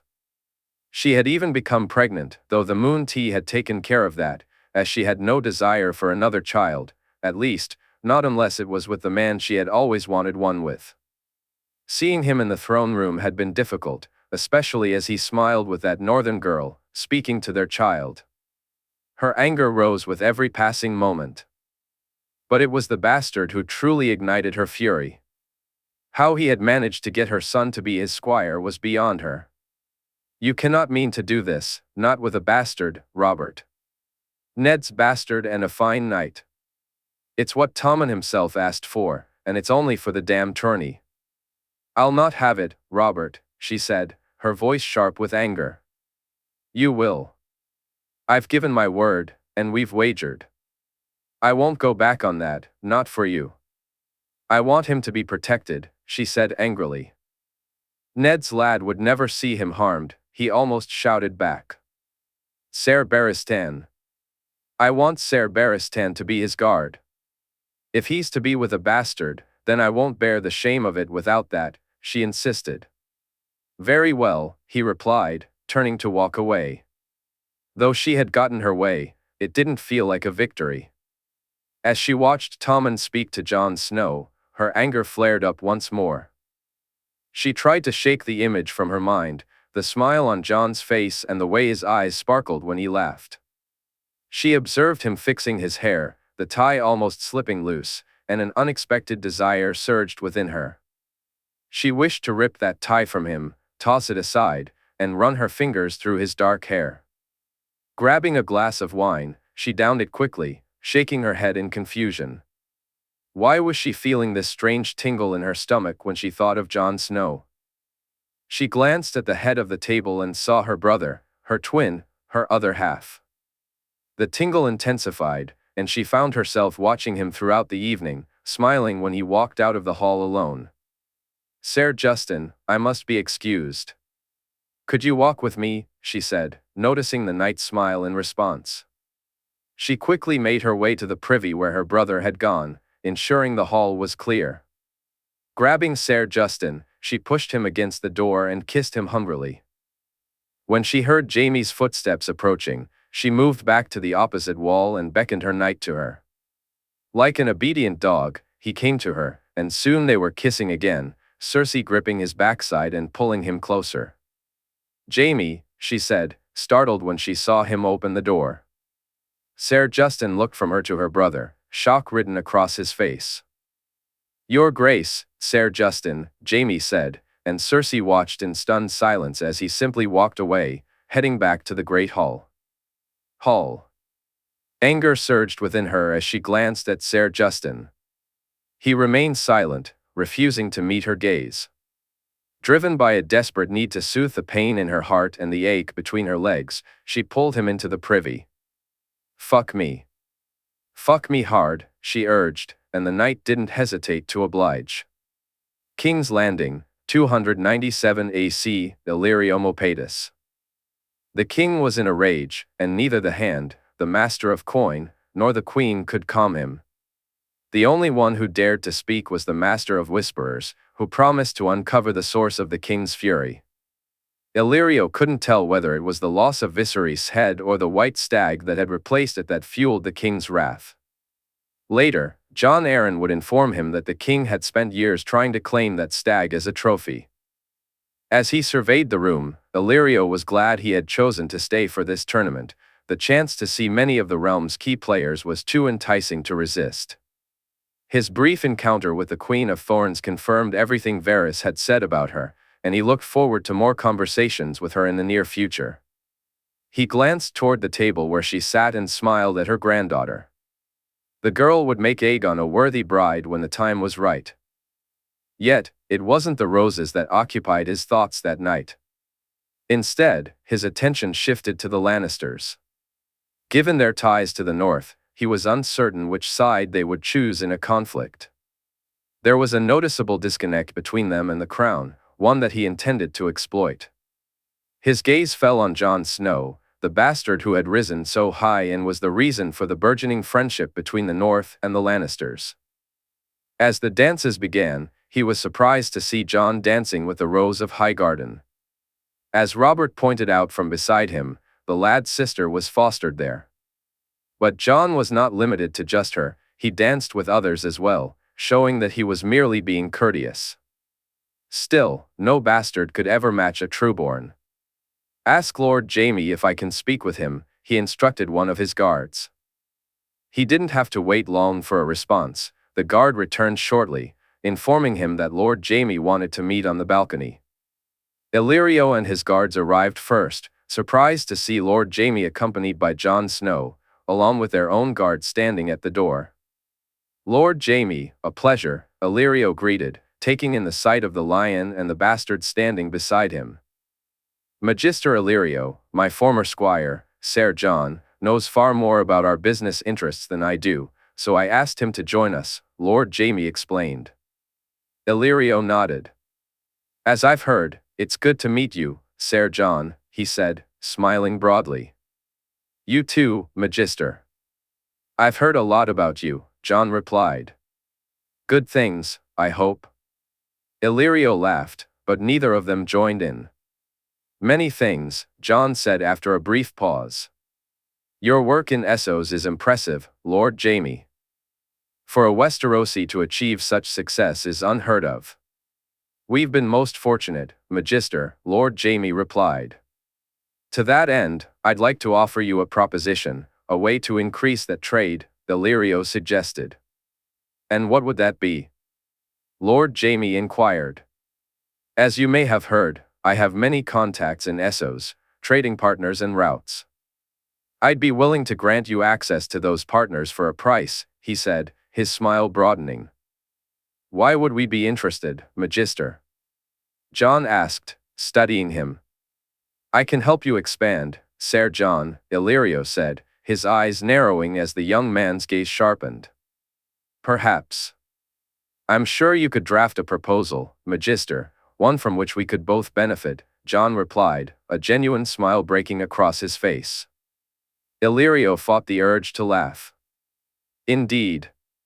Perhaps after the opening ceremony, we can meet and discuss it further, Lord Jaime." "That sounds like an excellent idea, Magister." "On the morrow, then," Lord Jaime agreed. "On the morrow, Lord Jaime, Ser Jon," Illyrio affirmed.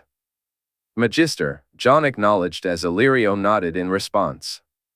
Illyrio watched them leave, pleased to have baited the hook.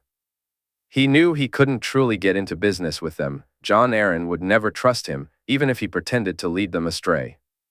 This encounter was more about assessing their character, and he found it lacking. A lord who allowed a boy to guide his decisions, even one as successful as Jon Snow, was not someone to fear. As he walked back to the Great Hall, Illyrio couldn't help but laugh. Westeros would be far easier to rule than Essos ever could have been. "Magister, Magister." Larxer called out, his steward clearly agitated. "What is it, Larxer?" Illyrio replied. "A letter from Essos, Magister." "It's urgent," Larxer said, handing him the letter. Illyrio's heart sank as he read the words. Young Griff had been severely wounded. He was alive, but perhaps not for long. The news felt like a blow to his chest, forcing him to lean against the wall as the letter slipped from his fingers and fell to the floor. Larxer rushed to fetch water, and Illyrio drank it down quickly, his head spinning. This couldn't be true.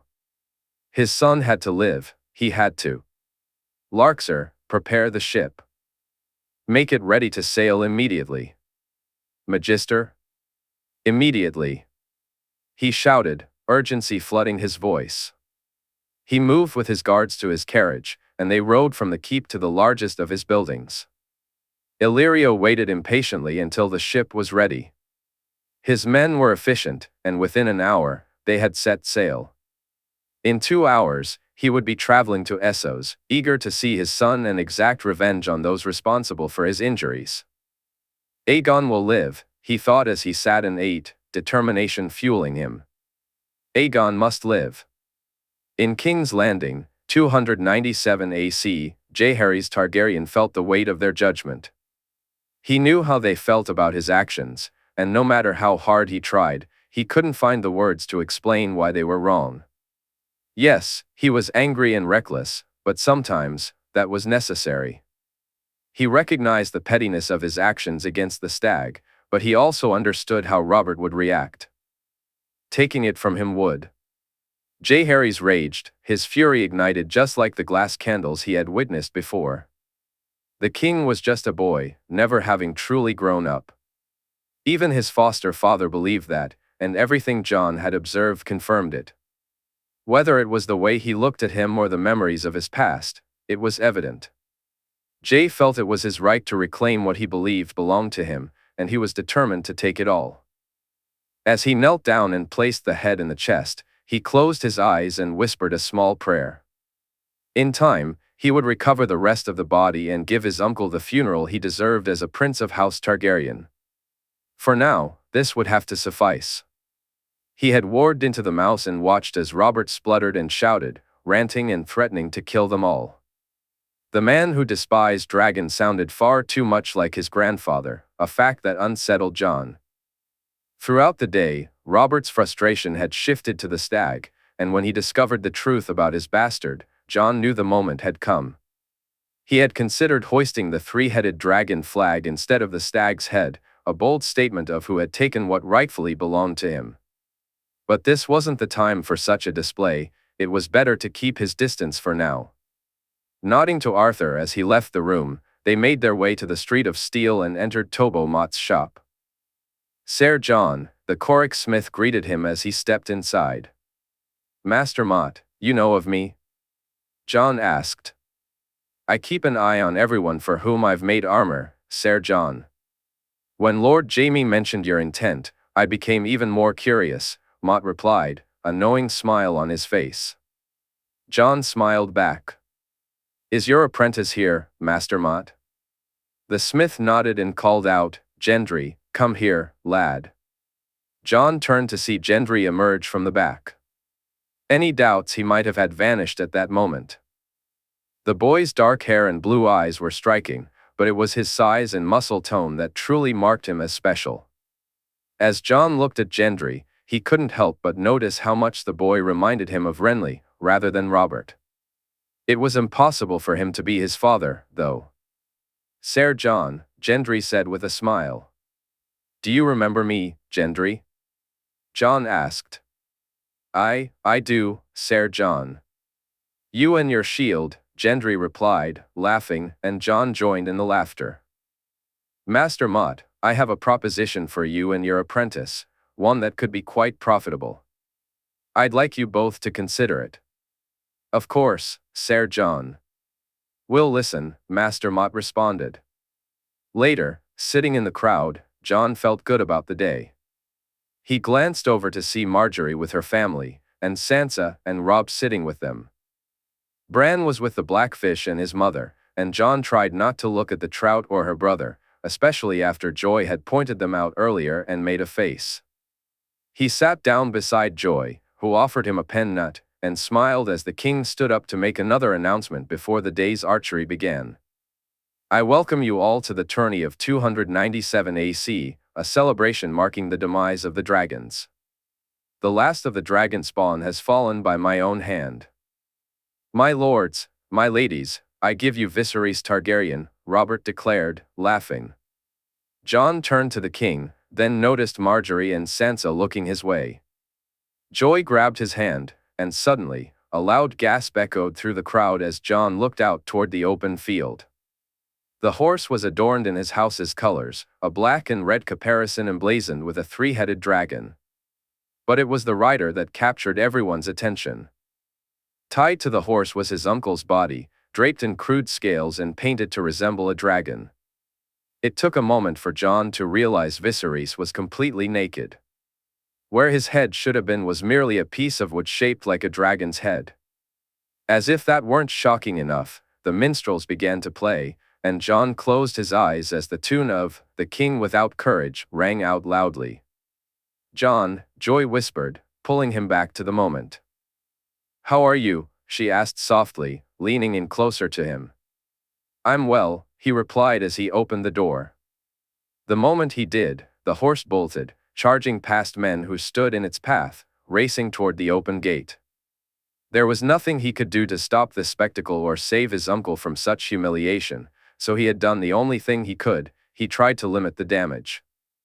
As the horse galloped away from the field, he heard the king shouting for people to bring it back, to catch the dragon spawn. Jon's gaze was drawn to the king, but he quickly turned away, forcing back the flames that threatened to erupt within him. Joy wrapped her arm around him, moving even closer, her hand gripping his tightly as she looked at him with concern in her eyes. Jon leaned forward, kissed her forehead, and did his best to smile. "Thank you, little sister," he said softly. Chapter 102, The Blood of the Dragon. King's Landing, 297 AC. Margaery sat in her seat, feeling the tension in her body as she fought the urge to rush to him. Only her grandmother's firm words and Sansa's steady hand kept her in place. When she glanced down and saw Joy beside him, a pang of jealousy hit her. It should have been her offering him that comfort, though she was grateful someone was there for him. The archery competition felt like a chore after that moment, and she was relieved when it finally ended, even though the melee was set to begin right after lunch. As Jon, Joy, and Loras walked from the stands, Margaery wished more than anything to follow them.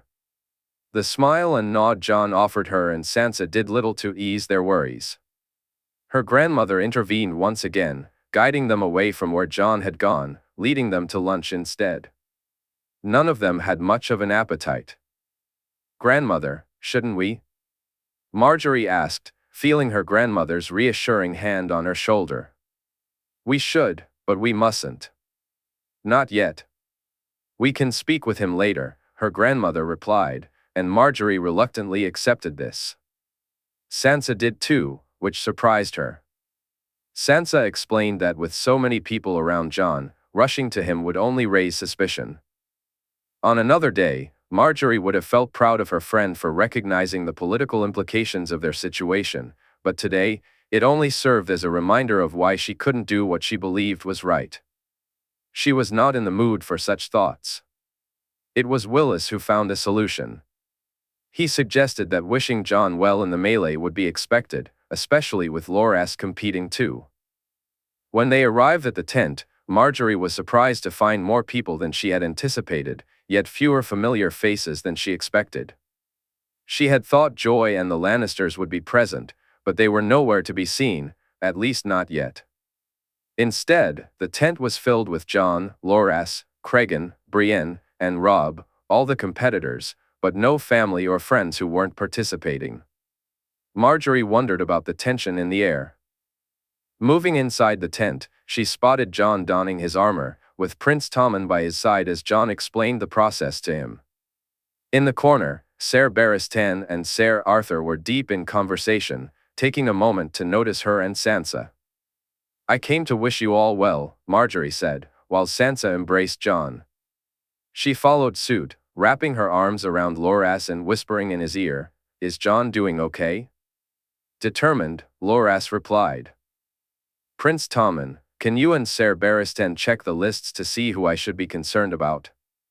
Jon asked, flashing a smile at the prince. "Are you afraid, Ser Jon?" Tommen's voice carried a hint of worry. "Of course not, my prince.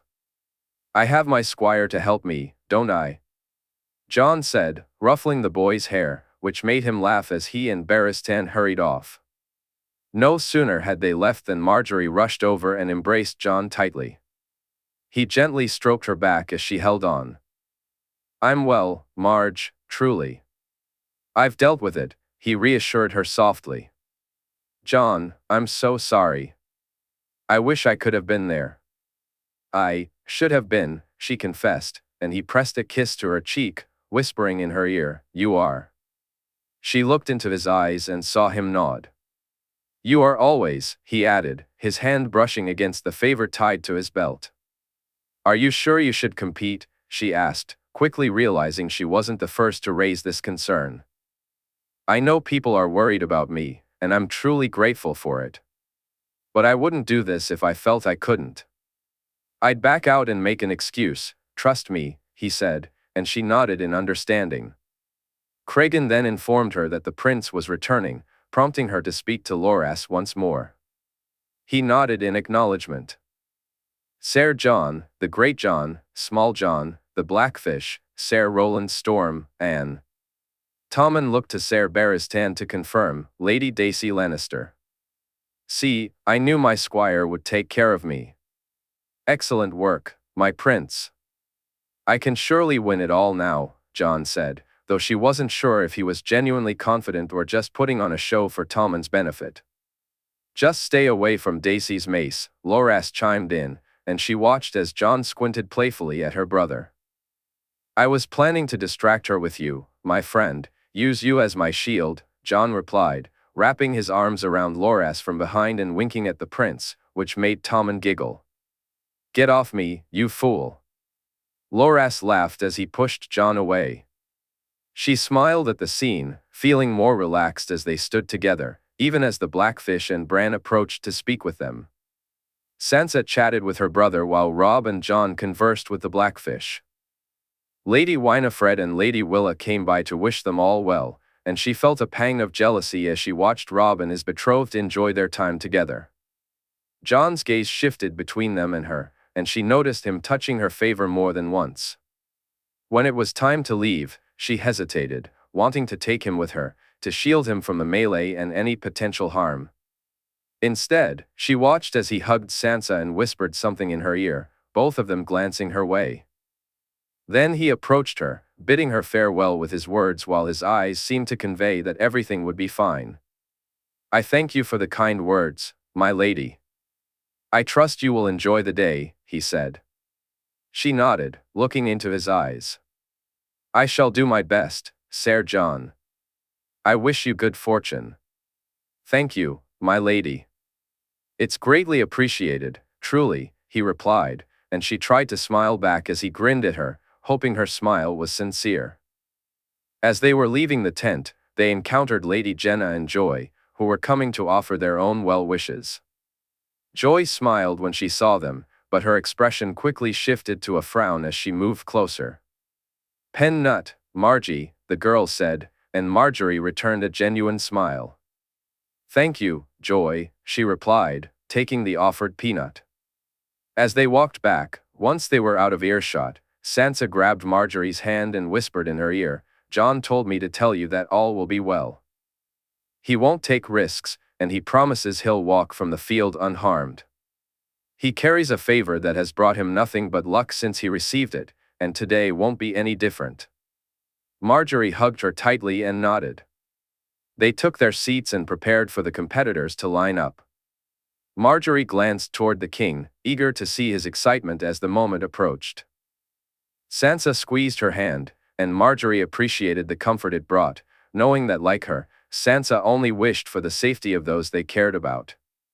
Looking around, Margaery noticed she wasn't alone in her worry. Joy sat between her father and Cregan's mother, while Jaime was with Jenna. Willa and Winifred were next to their grandfather, all of them gazing out at the open field. Margaery closed her eyes and began to pray. She asked the warrior to give Jon strength, the mother to watch over him, the maiden to protect her love, and the father to grant him courage. She prayed to the crone for wisdom to avoid recklessness and to the smith for the tools he needed to win. To the stranger, her prayer was simple: stay away. In King's Landing, 297 AC, Jenna found herself wishing this whole ordeal was over. While Jaime and Jerian were preoccupied with concerns about Jon's well-being, she yearned to leave this place and return to the west. Tywin and Walder were far too excited about the squires' duels, and while she understood their enthusiasm, she had no desire for them to become warriors. She glanced at Emmon sitting beside her, feeling a mix of emotions. For the first time, she found herself wishing her children took more after their father. With Jon, she didn't fear for his physical or even mental well-being, if she were to be completely honest. The rage he felt toward the fat stag and falcon wasn't blinding, it didn't force him into reckless actions, as Jaime had suggested. If anything, from what she'd seen, his anger was well under control and focused where it should be. Her worries, therefore, centered more on how everyone else would react if he were hurt. Even a minor injury could be perceived as far worse, she thought, given how deeply they cared for him. Sansa and Margaery were far too nervous as they sat in their seats. Joy held her father's hand, while Jaime seemed more concerned about Jon than he was about his own wife. It was as if common sense had abandoned them, and she supposed that was true to some extent. "Do you think Jon can win, Mother?" Tywin asked, looking up at her. She smiled at her boy. I do." "Did you bet on him?" She replied. "Him and Loras," Tywin said, and Walder chimed in that he had done the same. She felt a sense of relief. While they had a connection with Jon, he wasn't the only one who had trained them. Loras had played his part too.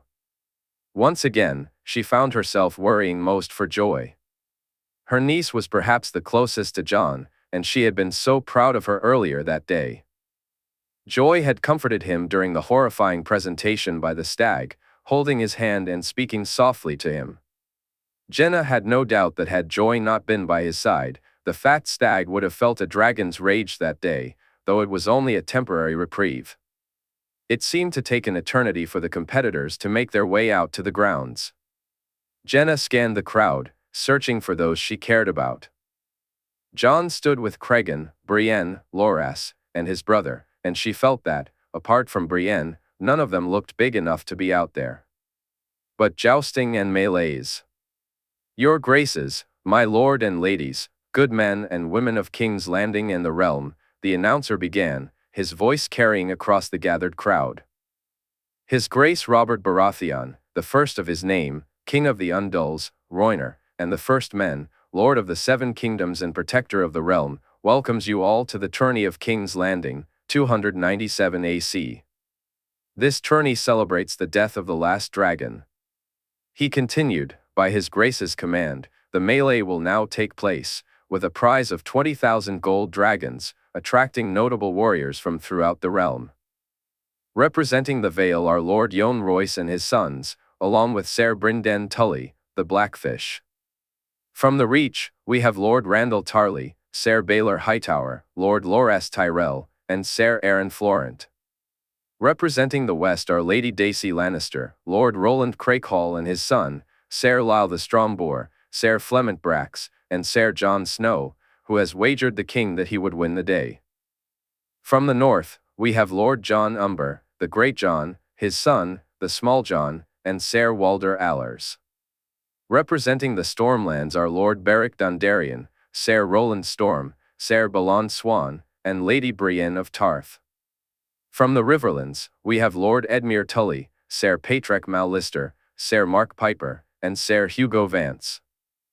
And from the Crownlands, representing the Crown, we have Ser Aerys Oakheart of the Kingsguard, Ser Justin Massey of the Kingsguard, Ser Richard Horp of the Kingsguard, and Thuras of Mere. My lords, my ladies, I present to you the melee. Robb found himself in the thick of it. The chaos was unlike anything he had experienced in the squire's melee. The blows were heavier, and he realized he was at a greater disadvantage than he had anticipated.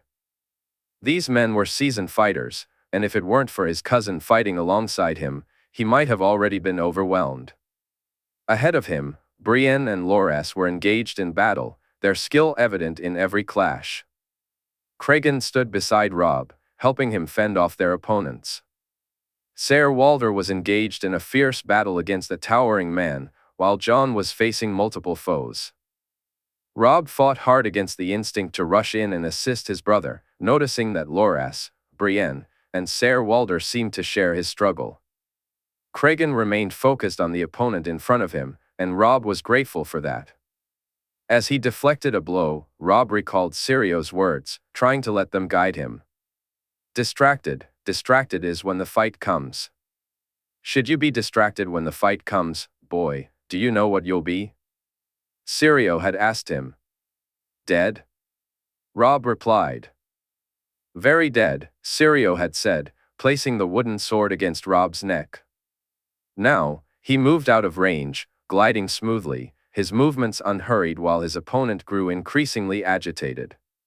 He blocked a swing from the mace and attempted a leg sweep, only to realize he lacked the strength to bring the man down. Instead, he slammed his sword against the man's back, and when the man turned in anger, Robb struck his hand, watching as the mace clattered to the ground. Yield? Robb asked, raising his sword. Aye, well fought, lad, the man replied as he stepped away from the arena. Robb moved forward, glancing back at Jon with a sigh.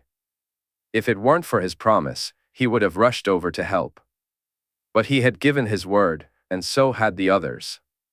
Today, Jon felt like a stranger to them all, and as Robb faced the Stormlander in front of him, he could only hope Jon knew what he was doing. Brienne's first opponent fell easily to her, leaving her to wonder why he had even bothered to enter.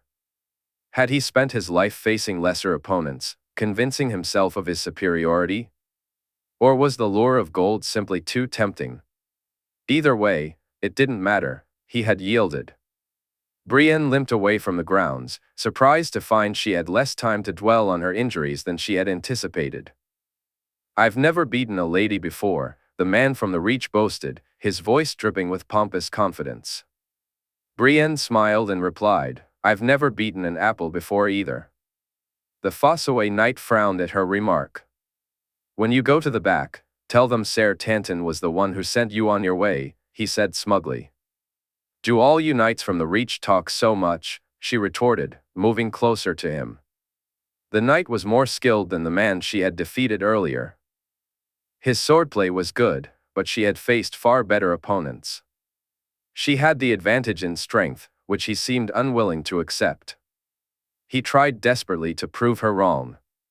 Before long, the fight shifted from skill to sheer force, with their blades crashing against each other. The sounds echoed across the field. Brienne felt her breath coming in heavy gasps, the effort they were both exerting was draining. After a particularly fierce exchange, she managed to knock his sword from his grasp. Acting quicker than he could react, she pressed her blade to his chest, prompting him to yield without hesitation.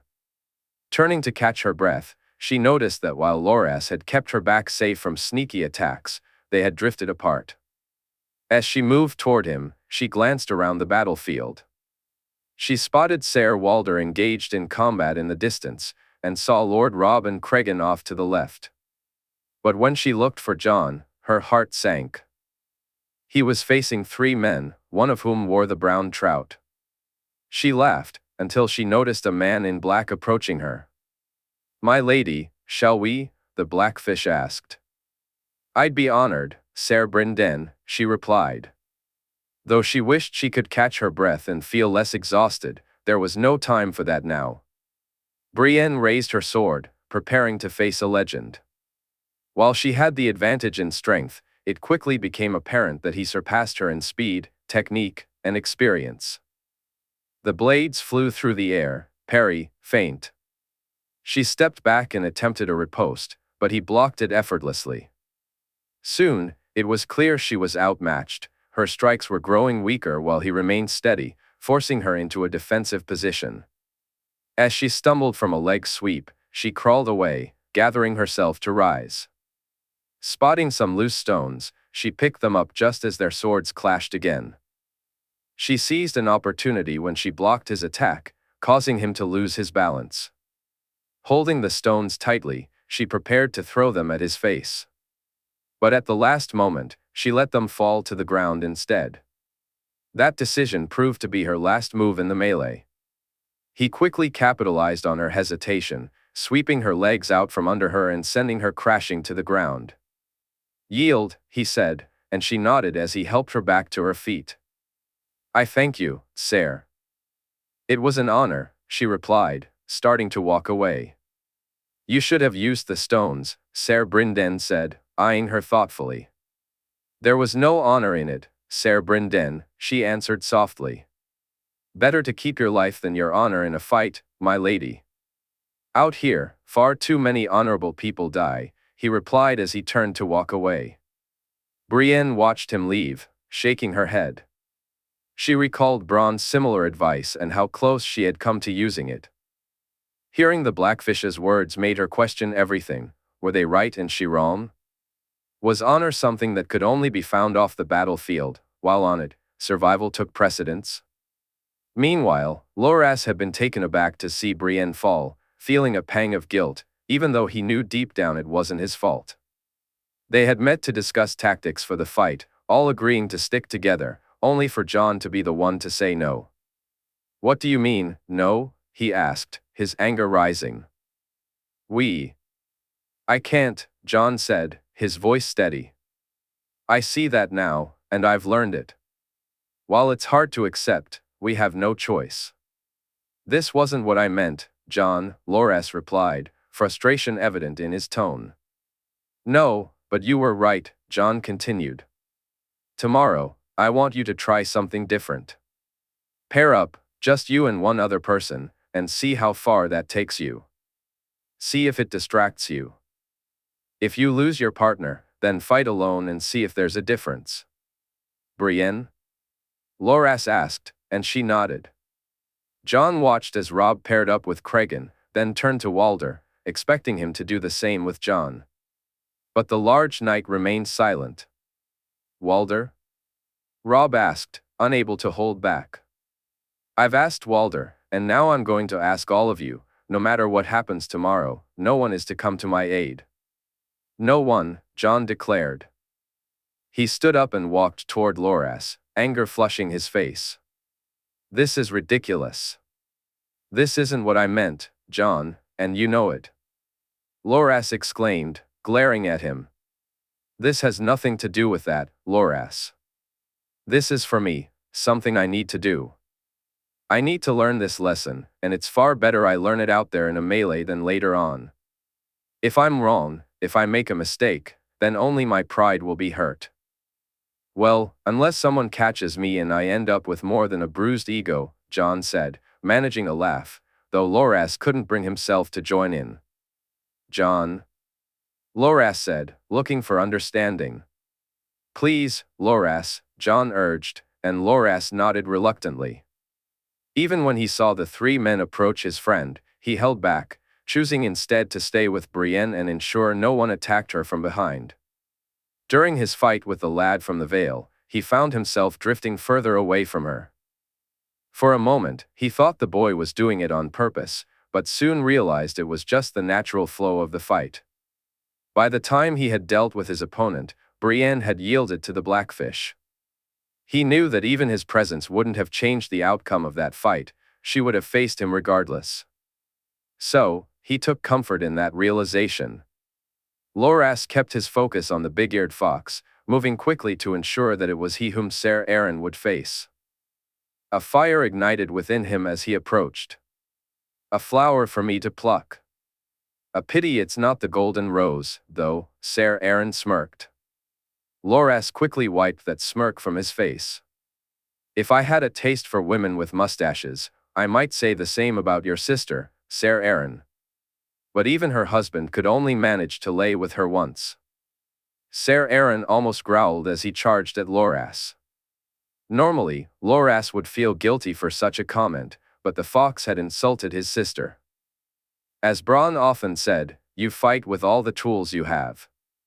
The blows came at him, angry and misplaced, easy to dodge and exploit. And exploit he did.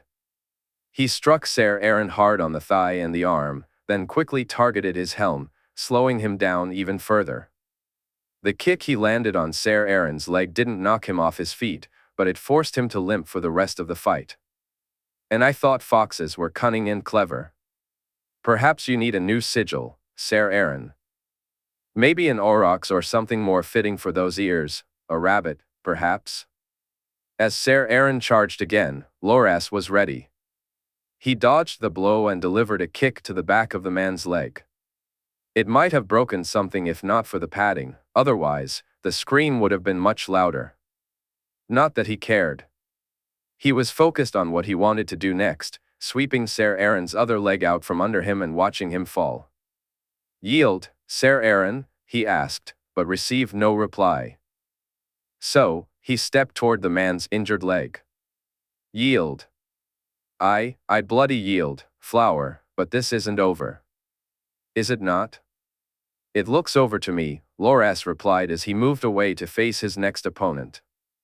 Spotting the runes on the armor, he felt relieved to see it was Ser Rhaegar and not Lord Jon Cregan.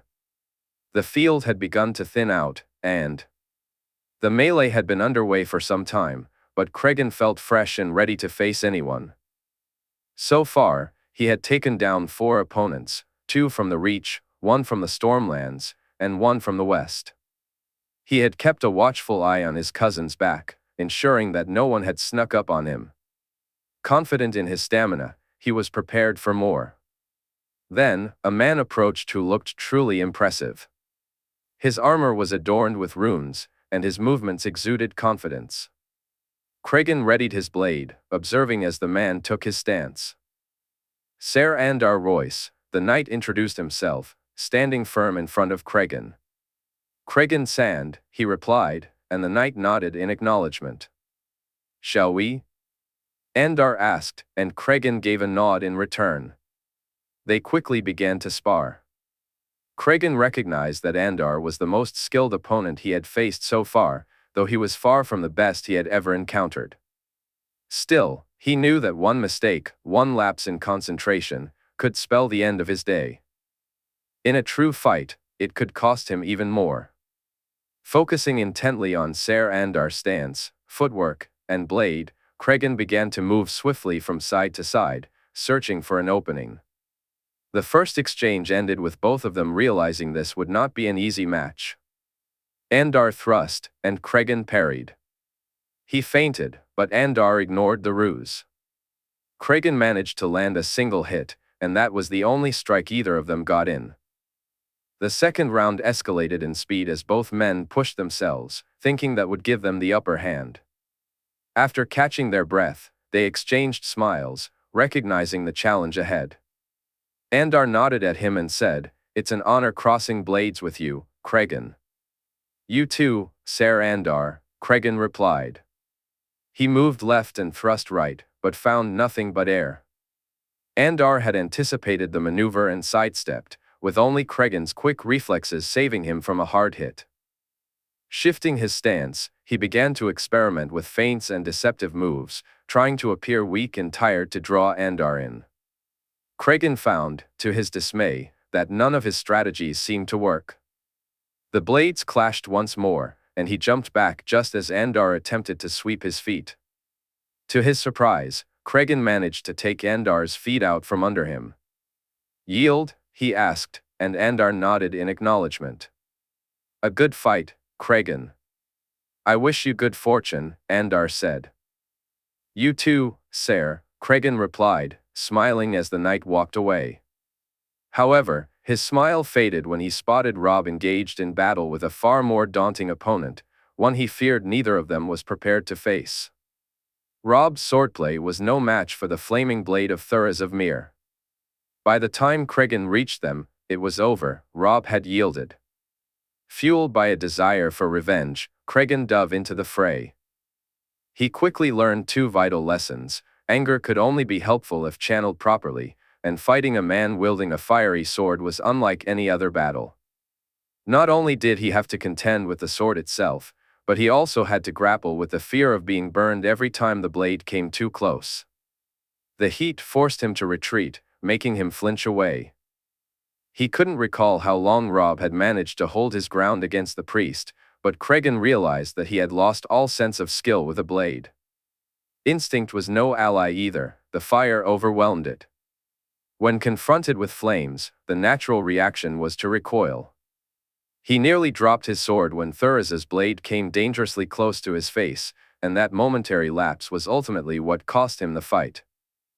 Thoros seized the opportunity, catching Cregan's other hand just as he instinctively tried to extinguish a flame that wasn't there.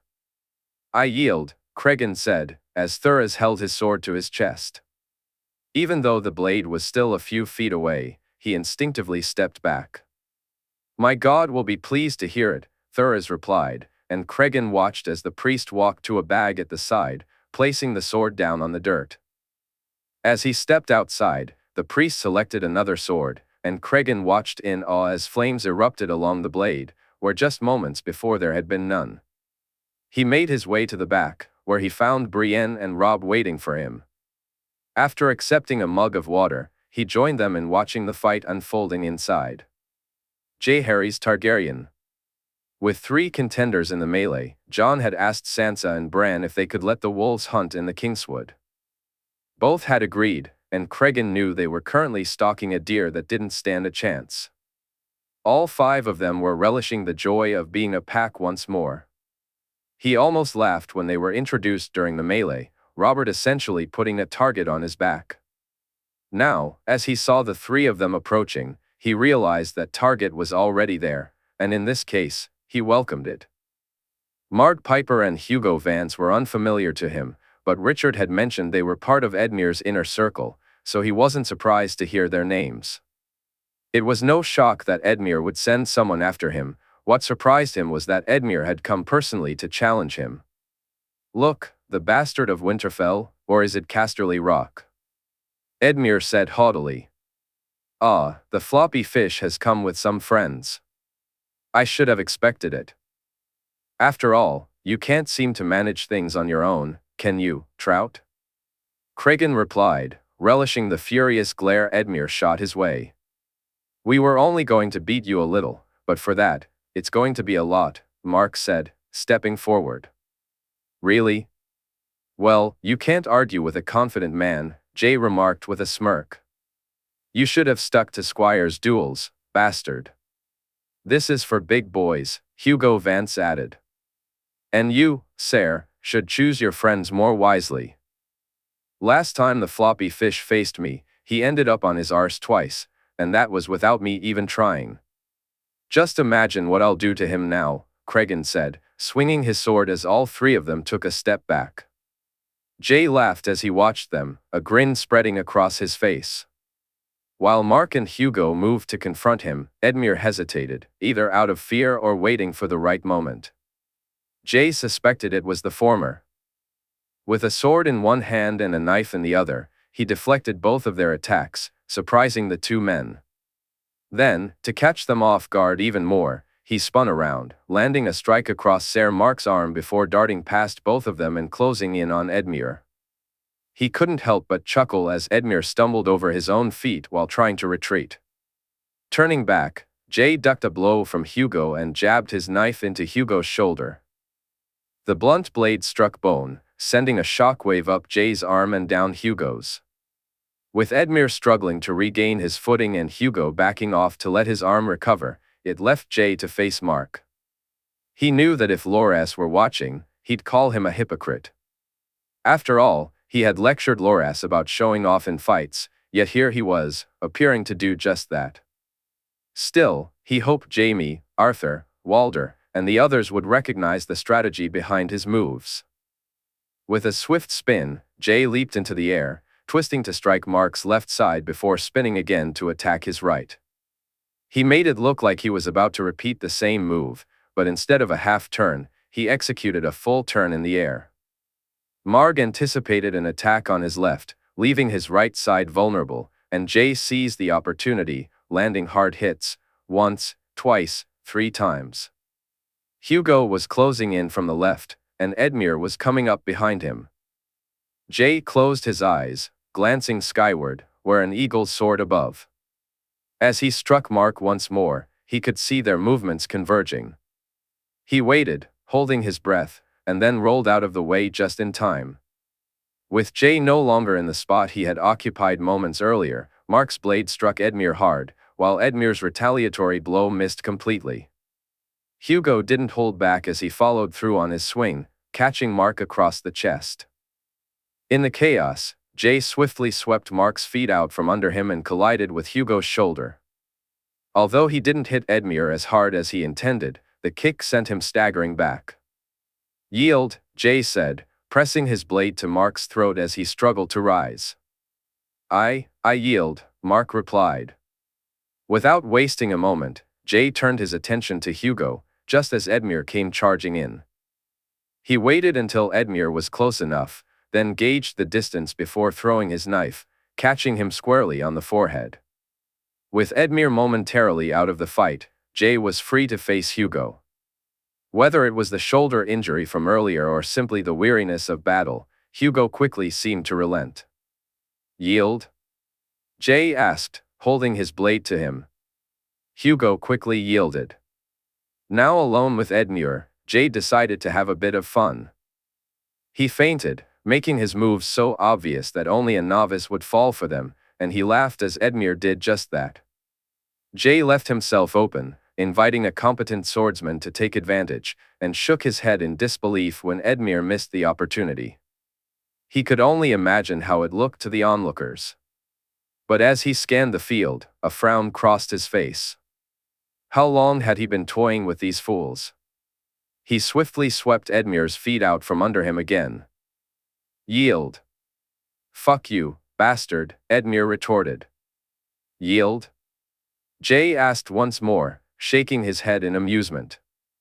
The gesture reminded him of Walder and his disdain for vegetables, making him chuckle even louder. "I'll never yield to you, bastard." "Never." "Never say never, Trout," Jay replied, allowing Edmure to rise to his feet. This could have been so easy. With a series of spins, Jay breached Edmure's guard 3 times. 2 strikes landed on either side of Edmure's helm, while the third hit even harder on the top. As Edmure crumpled to the ground, Jay glanced at the stretcher-bearers and nodded for them to approach. He picked up his knife from the ground and walked toward the ongoing fight, preparing himself for a true challenge, Walder. During his training with Arthur, he had mastered the art of focusing on both the opponent in front of him and the person he was protecting. So, despite Jon's warnings and the fact that he was facing the Great Jon, Walder kept his eyes on his king at all times. It was no surprise that the giant lord of the north had sought him out. The memory of their last encounter was still fresh in his mind. "I think we need to dance again, Ser Walder," Jay said. "If you say so, my lord," Walder replied, adjusting his grip on the axe. "I insist on it." He had heard people say that the mountain wielded his great sword as if it were a short blade, and he had seen the impressive chunk of metal that the Great Jon carried on his horse. While the tourney sword was nowhere near as formidable, it was still larger than many other great swords, and Walder wondered if it had been crafted especially for him. The sound it made when it struck his axe felt different, too. He swung hard but missed, barely dodging the retaliatory blow from the Great Jon. As he had anticipated from their last encounter, this was going to be painful. The next strike proved him right as it caught him in the side, knocking him back a few feet. However, as the Great Jon swung again, Walder managed to hit him twice, once with the blade of the axe and again with the shaft. "It'll be my day today, Walder," the Great Jon laughed, dodging his axe with ease. "Perhaps, as long as a Northman wins, I'll be happy," Walder replied. Me too," the Great Jon agreed as their weapons clashed once more. Just like their previous battle, it ultimately came down to strength. After blocking a blow from the Greatjon's blade, they both found themselves unarmed as the axe and the greatsword fell to the ground. Unlike last time, however, the Greatjon didn't make a move to reclaim his sword. Standing in front of him, Walder made sure the Greatjon couldn't reach his axe. He had seen the Greatjon wrestle before and had heard from Lord Jaime about his impressive skills when he and Jon had visited Last Hearth years ago. But this was anything but a wrestling match. The two men clashed, trading punches and kicks with fierce determination. Walder managed to sweep the Greatjon's feet out from under him, but before he could celebrate his success, he was pulled down alongside him. The Greatjon delivered a head, but that sent Walder staggering back, giving the larger man time to rise to his feet. Walder felt a sharp kick to his side and hoped he hadn't broken any ribs. Coughing and sputtering on the ground, he tried to regain his bearings while watching the Greatjon move toward his sword, searching for any weapon he could find. Spotting a large stone, Walder waited until the Greatjon bent down to pick up the sword. As the Greatjon turned to face him, Walder threw the stone with all his might. "Fuck," the Greatjon exclaimed as he fell onto his backside, the impact sending a tremor through the ground beneath Walder, who was slowly rising to his feet. He moved over and grabbed the Greatjon's sword, pressing it against his neck while looking down at him. To his relief, he saw a smile on the Greatjon's face. "Yield?" Walder asked. "Aye, a hand?" The Greatjon replied. Walder helped him up. "A good fight, my lord," Walder said, handing the sword back. "Aye, good fortune to you, Walder. If you see my boy, knock him on his arse for me, will you?" "Aye, I will." Breathing heavily, Walder walked back to his axe and picked it up. He glanced over to see Jon knock out a trout, laughing as he moved toward the rest of the fighting. Soon, he noticed Jon following him. It was Jon who found himself facing the small Jon, and Walder couldn't help but laugh at the exchange. "Who wants to face Goatsbane?" The small Jon called out. "I'll face you, you big fool." Jon shouted back, eliciting laughter from the small Jon. "Where are you?" "Hey, lad, I can't see you," the small Jon exclaimed, shielding his eyes as he peered over Jon's head. "Ah, there you are, all the way down there." "This isn't fair, Jon." "I know, but I'll have to make do." "Should I put my hand behind my back?" "Do you think that would even the odds?"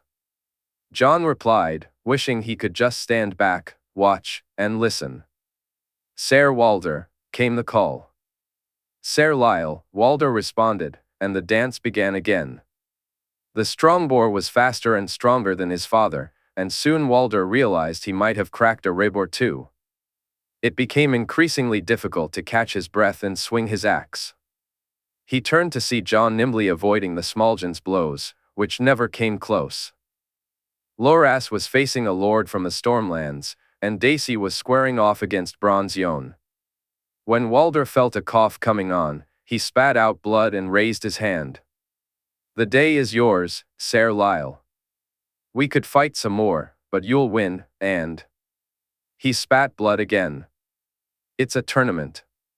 Ser Lyle laughed. "It's not how I wish to spend the day, Ser Walder, but I'd prefer the chance to face you unhurt. Perhaps at the Rock sometime? You can count on it, Ser. I wish you good fortune for the rest of the day, Ser Lyle." "Thank you, Ser Walder." Walder glanced back to see Jon still fighting, then walked stiffly to the rear, where Robb, Cregan, and Brienne stood watching the event unfold. "Ser Walder?" Brienne asked, concern etched on her face. "I think I broke a rib or two." "I may need a maester," he replied, watching as his squire dashed off. "You are hurt?" Cregan inquired. I think I stopped before it got worse," Walder said, relieved when the lad returned with a cup of water. Brienne helped him to the tent, where the maester confirmed the injury. "You'll need to rest for a few days," he said. "No physical work or sparring for at least a moon." The maester explained that while he didn't believe Ser Walder's ribs were broken, they were certainly damaged and would need time to heal. "Is that why you yielded, Ser?" Brienne asked once the maester had left them alone. "Our king has far more important battles ahead, Brienne. I intend to stand by his side." "Winning a tournament means far less than that," he replied. "Aye, Ser, it does," she agreed, helping him to his feet as they walked to their seats to watch the remainder of the day's matches. Dacey was next up. Whether it was her impressive performances in earlier fights or her status as the Lady of Casterly Rock, she wasn't quite sure, but the quality of her opponent this time was significantly better. Her first match was against Ser Patrick Mallister. She nodded and smiled at him before the fight began. The heir to Seaguard had proven to be quite different from his liege lord, and she considered him a friend. "Lady Dacey," Ser Patrick greeted her. "Ser Patrick," she replied. "I figured if I were to be defeated today, I would prefer it to be by a warrior I respect rather than someone who might catch me off guard," he said, and she could relate to that sentiment. "Even if it were a lady?" she asked, grinning slightly. "To a lady such as yourself, Lady Dacey, aye. Shall we?" Patrick was quick, but she and her mace were quicker. She didn't hold back in their exchanges. She blocked his strikes and aimed for his shoulder and arm. When his sword finally clattered to the ground, it was the result of repeated blows rather than a single strike. She swore she saw him smile as he yielded. "The day is yours, my lady," Patrick said with a respectful bow before stepping aside. However, Dacey barely had time to savor her victory before she found herself facing a knight from the Stormlands. This one was far less friendly than Ser Patrick. He growled as he attacked with his Morningstar, and if it hadn't been for the battling swans on his sigil, she wouldn't have known his name at all. Ser Balon Swan, while skilled with a Morningstar, was not the kind of opponent she had hoped to face. Dacey focused on her archery, gradually finding her rhythm. She didn't mind that he had been rude, but his smirk irritated her. With determination, she struck him hard on the shoulder and then on the opposite arm. She slammed her mace against his thigh, then his chest, and finally caught him near his elbow. When his Morningstar fell, she walked over to hear him yield. As she turned away, she caught the sound of his laughter. "My lady, I'd be honored to face you," Lord Jon said. She nodded and moved toward him. The last time they had fought, she had the small Jon by her side, and Lord Jon had underestimated her. This time, she was alone, and he was taking it much more seriously. He was prepared, too. Behind his back, he carried a sword, and in his hand, he held a mace. The two began to fight, their maces crashing against each other. Dacey soon gained the upper hand. While Lord Jon may have practiced with a mace, she was from Bear Island, where they were practically born with them in their hands. With a smile, she danced around him, swinging left and right, and as the Bronze Lord retreated, she seized the opportunity to take the mace from his grip. Just as she moved to claim her victory, a sword blow caught her off guard, and before she knew it, the blade was resting against her throat. "Yield, my lady?" Lord Jon asked. She almost shook her head in frustration at herself. "I yield, my lord," she replied, and Bronze Jon gave her a small bow before walking away. She realized, in her focus on the mace, she had completely forgotten about the sword. As she walked back, she saw Loras running toward her, his own day finished. "Who did you face?" she asked. "Ser Rolland Storm," he replied, though he didn't seem upset. "And you?" "Bronze Jon." They both turned to watch the field. Ser Lyle was up against Ser Rolland, and Bronze Jon was squaring off against Thoros, while Ser Baelor was facing the next opponent. Blackfish and Jon were up against the Small Jon. Two members of the Kingsguard were locked in combat with each other, while another faced Lord Tarly. Dacey tried not to dwell on the fact that this was her poorest performance. Instead, she focused on Jon and the Small Jon, laughing as Goatsbane narrowly dodged an attack. "Come on, let's move to the back and watch the rest of this," she suggested, noticing Loras nod in agreement. Jaehaerys Targaryen was having a blast battling the Small Jon. It was so easy to rile him up, and Jay was putting all the lessons he'd learned from Bronn to good use, which only annoyed his opponent more. The Small Jon was pouring too much power into his swings, allowing Jay to maneuver him as he wished while conserving his own energy. "Did you really move this slowly when we were younger?" Jay teased as the Small Jon swung and missed. "Stop moving, Snow," the Small Jon shouted. "Why? Can't you catch me?" "I thought you had all that practice with the goats," Jay replied with a chuckle. "Snow," he yelled, charging toward him. Jay waited until the last moment to duck and roll, the Small Jon's swing whistling over his head and almost spinning the larger man around. As the Small Jon stumbled to regain his footing, Jay executed a reverse sweep, sending both the Small Jon and his sword crashing to the ground, leaving them a distance apart. "Yield?" Jay asked, surprised at the look of shock on the Small Jon's face. "You cheeky little bastard, you did that on purpose," the Small Jon laughed. "I had to, you're very large," Jay said with a grin, extending his hand. "Go on, beat the rest of the fools, or my dad will beat the hell out of you later." Jay glanced across the field. The Blackfish was locked in a duel with Ser Baelor, and Bronze Yohn was facing Tyrells. Almost everyone seemed to have an opponent. Just then, he heard a voice behind him and turned to see Randyll Tarly standing there. "It's going to be you." "Then?" Randyll said, a hint of disgust in his voice. "That it is, Lord Tarly." "Very well, a bastard knight will have to do," the prickly lord replied. Jaehaerys found himself face to face with a man he knew he would need on his side. His first instinct was to let Tarly win, to throw the match and give him a reason to think better of him. But he understood Tarly more than that. It would be far better to defeat him convincingly than to allow him a hollow victory.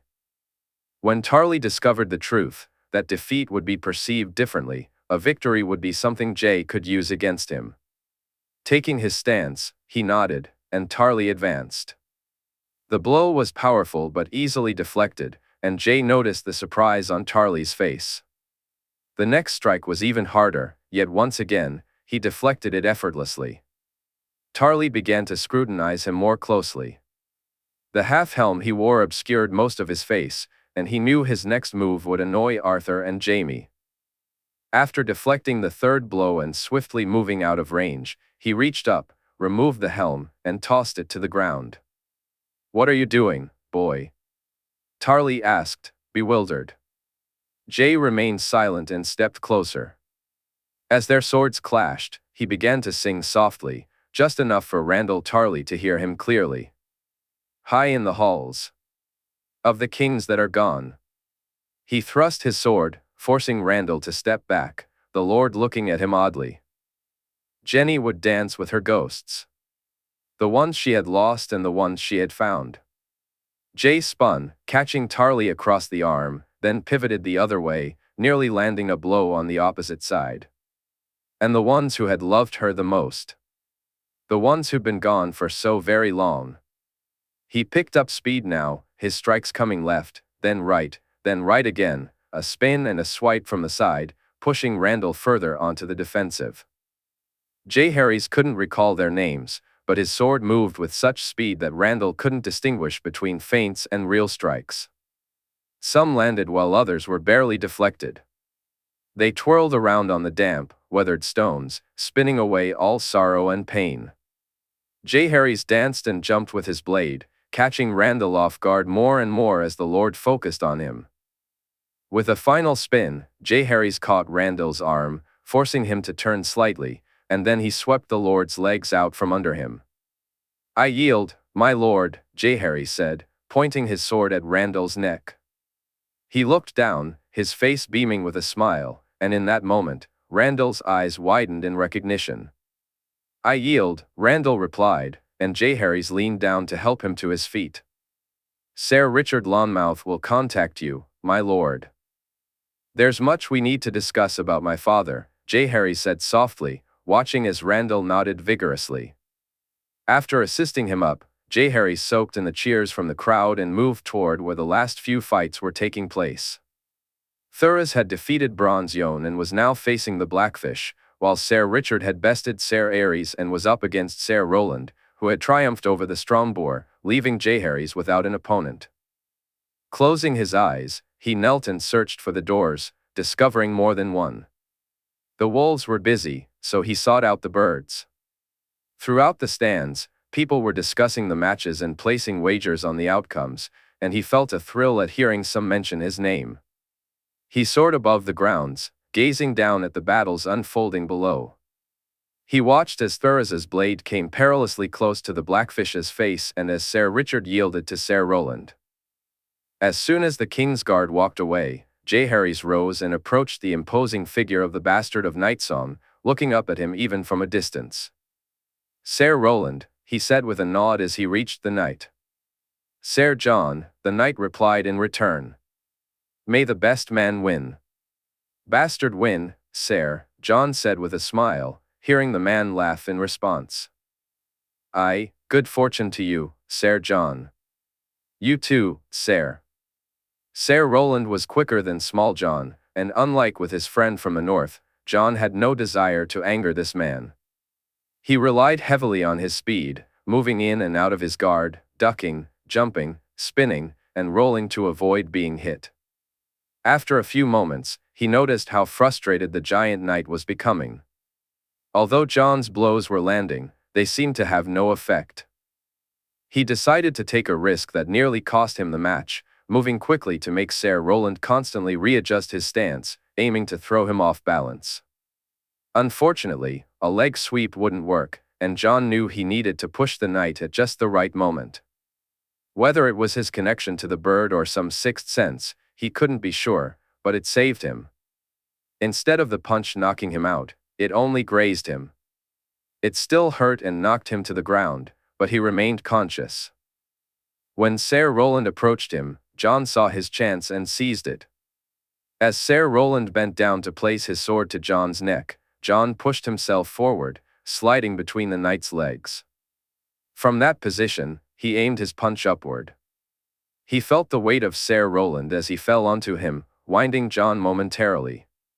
With the knife held to Ser Rolland's neck, he secured the yield, forcing the knight to roll off him.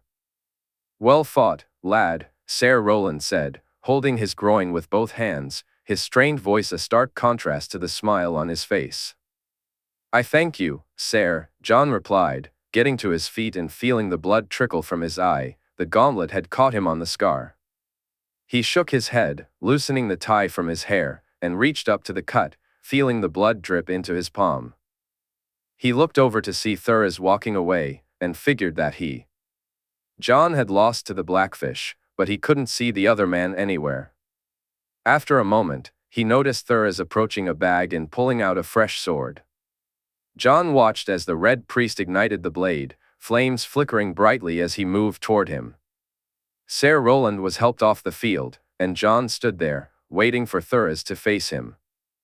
He shook his head to feel the blood slowing down, though it still dripped from his eye. Looking to the crowd, he raised his hand, hearing them cheer. He couldn't tell if they were excited that he was fit to continue or if they simply wanted to see another match. "My prince, shall we?" Thoros said softly, a bright smile on his face. Jon smiled back, glad he had spoken so quietly. "We shall," he replied, and they began to fight. The blade came close to him, but he never feared it, the heat didn't even register. Soon, he found himself gaining the upper hand. Thoros's strikes were precise and strong, but without the threat of the flames, they were far less effective. So little did he fear the flames that when they neared his face, he didn't flinch. Instead, it was Thoros who faltered, nearly dropping his sword. Jon knocked it to the ground a moment later. "Yield?" he asked, and Thoros nodded, looking at him with a strange expression. "You truly are his chosen," Thoros said, but Jon didn't understand what he meant until he glanced at the sword on the ground. The flames burned far brighter than they had when Thoros had ignited the blade, and the heat was now palpable. As he moved toward the sword, he saw his blood drip onto it, causing the flames to flare even brighter. In a moment of instinct, he kicked sand over the fire, relieved when it extinguished. He turned to the crowd, hearing the herald declare, "The winner of the melee, Ser Jon Snow." Yet in his mind, he was still reflecting on the encounter. Flames, he wondered how they appeared to the crowd watching him.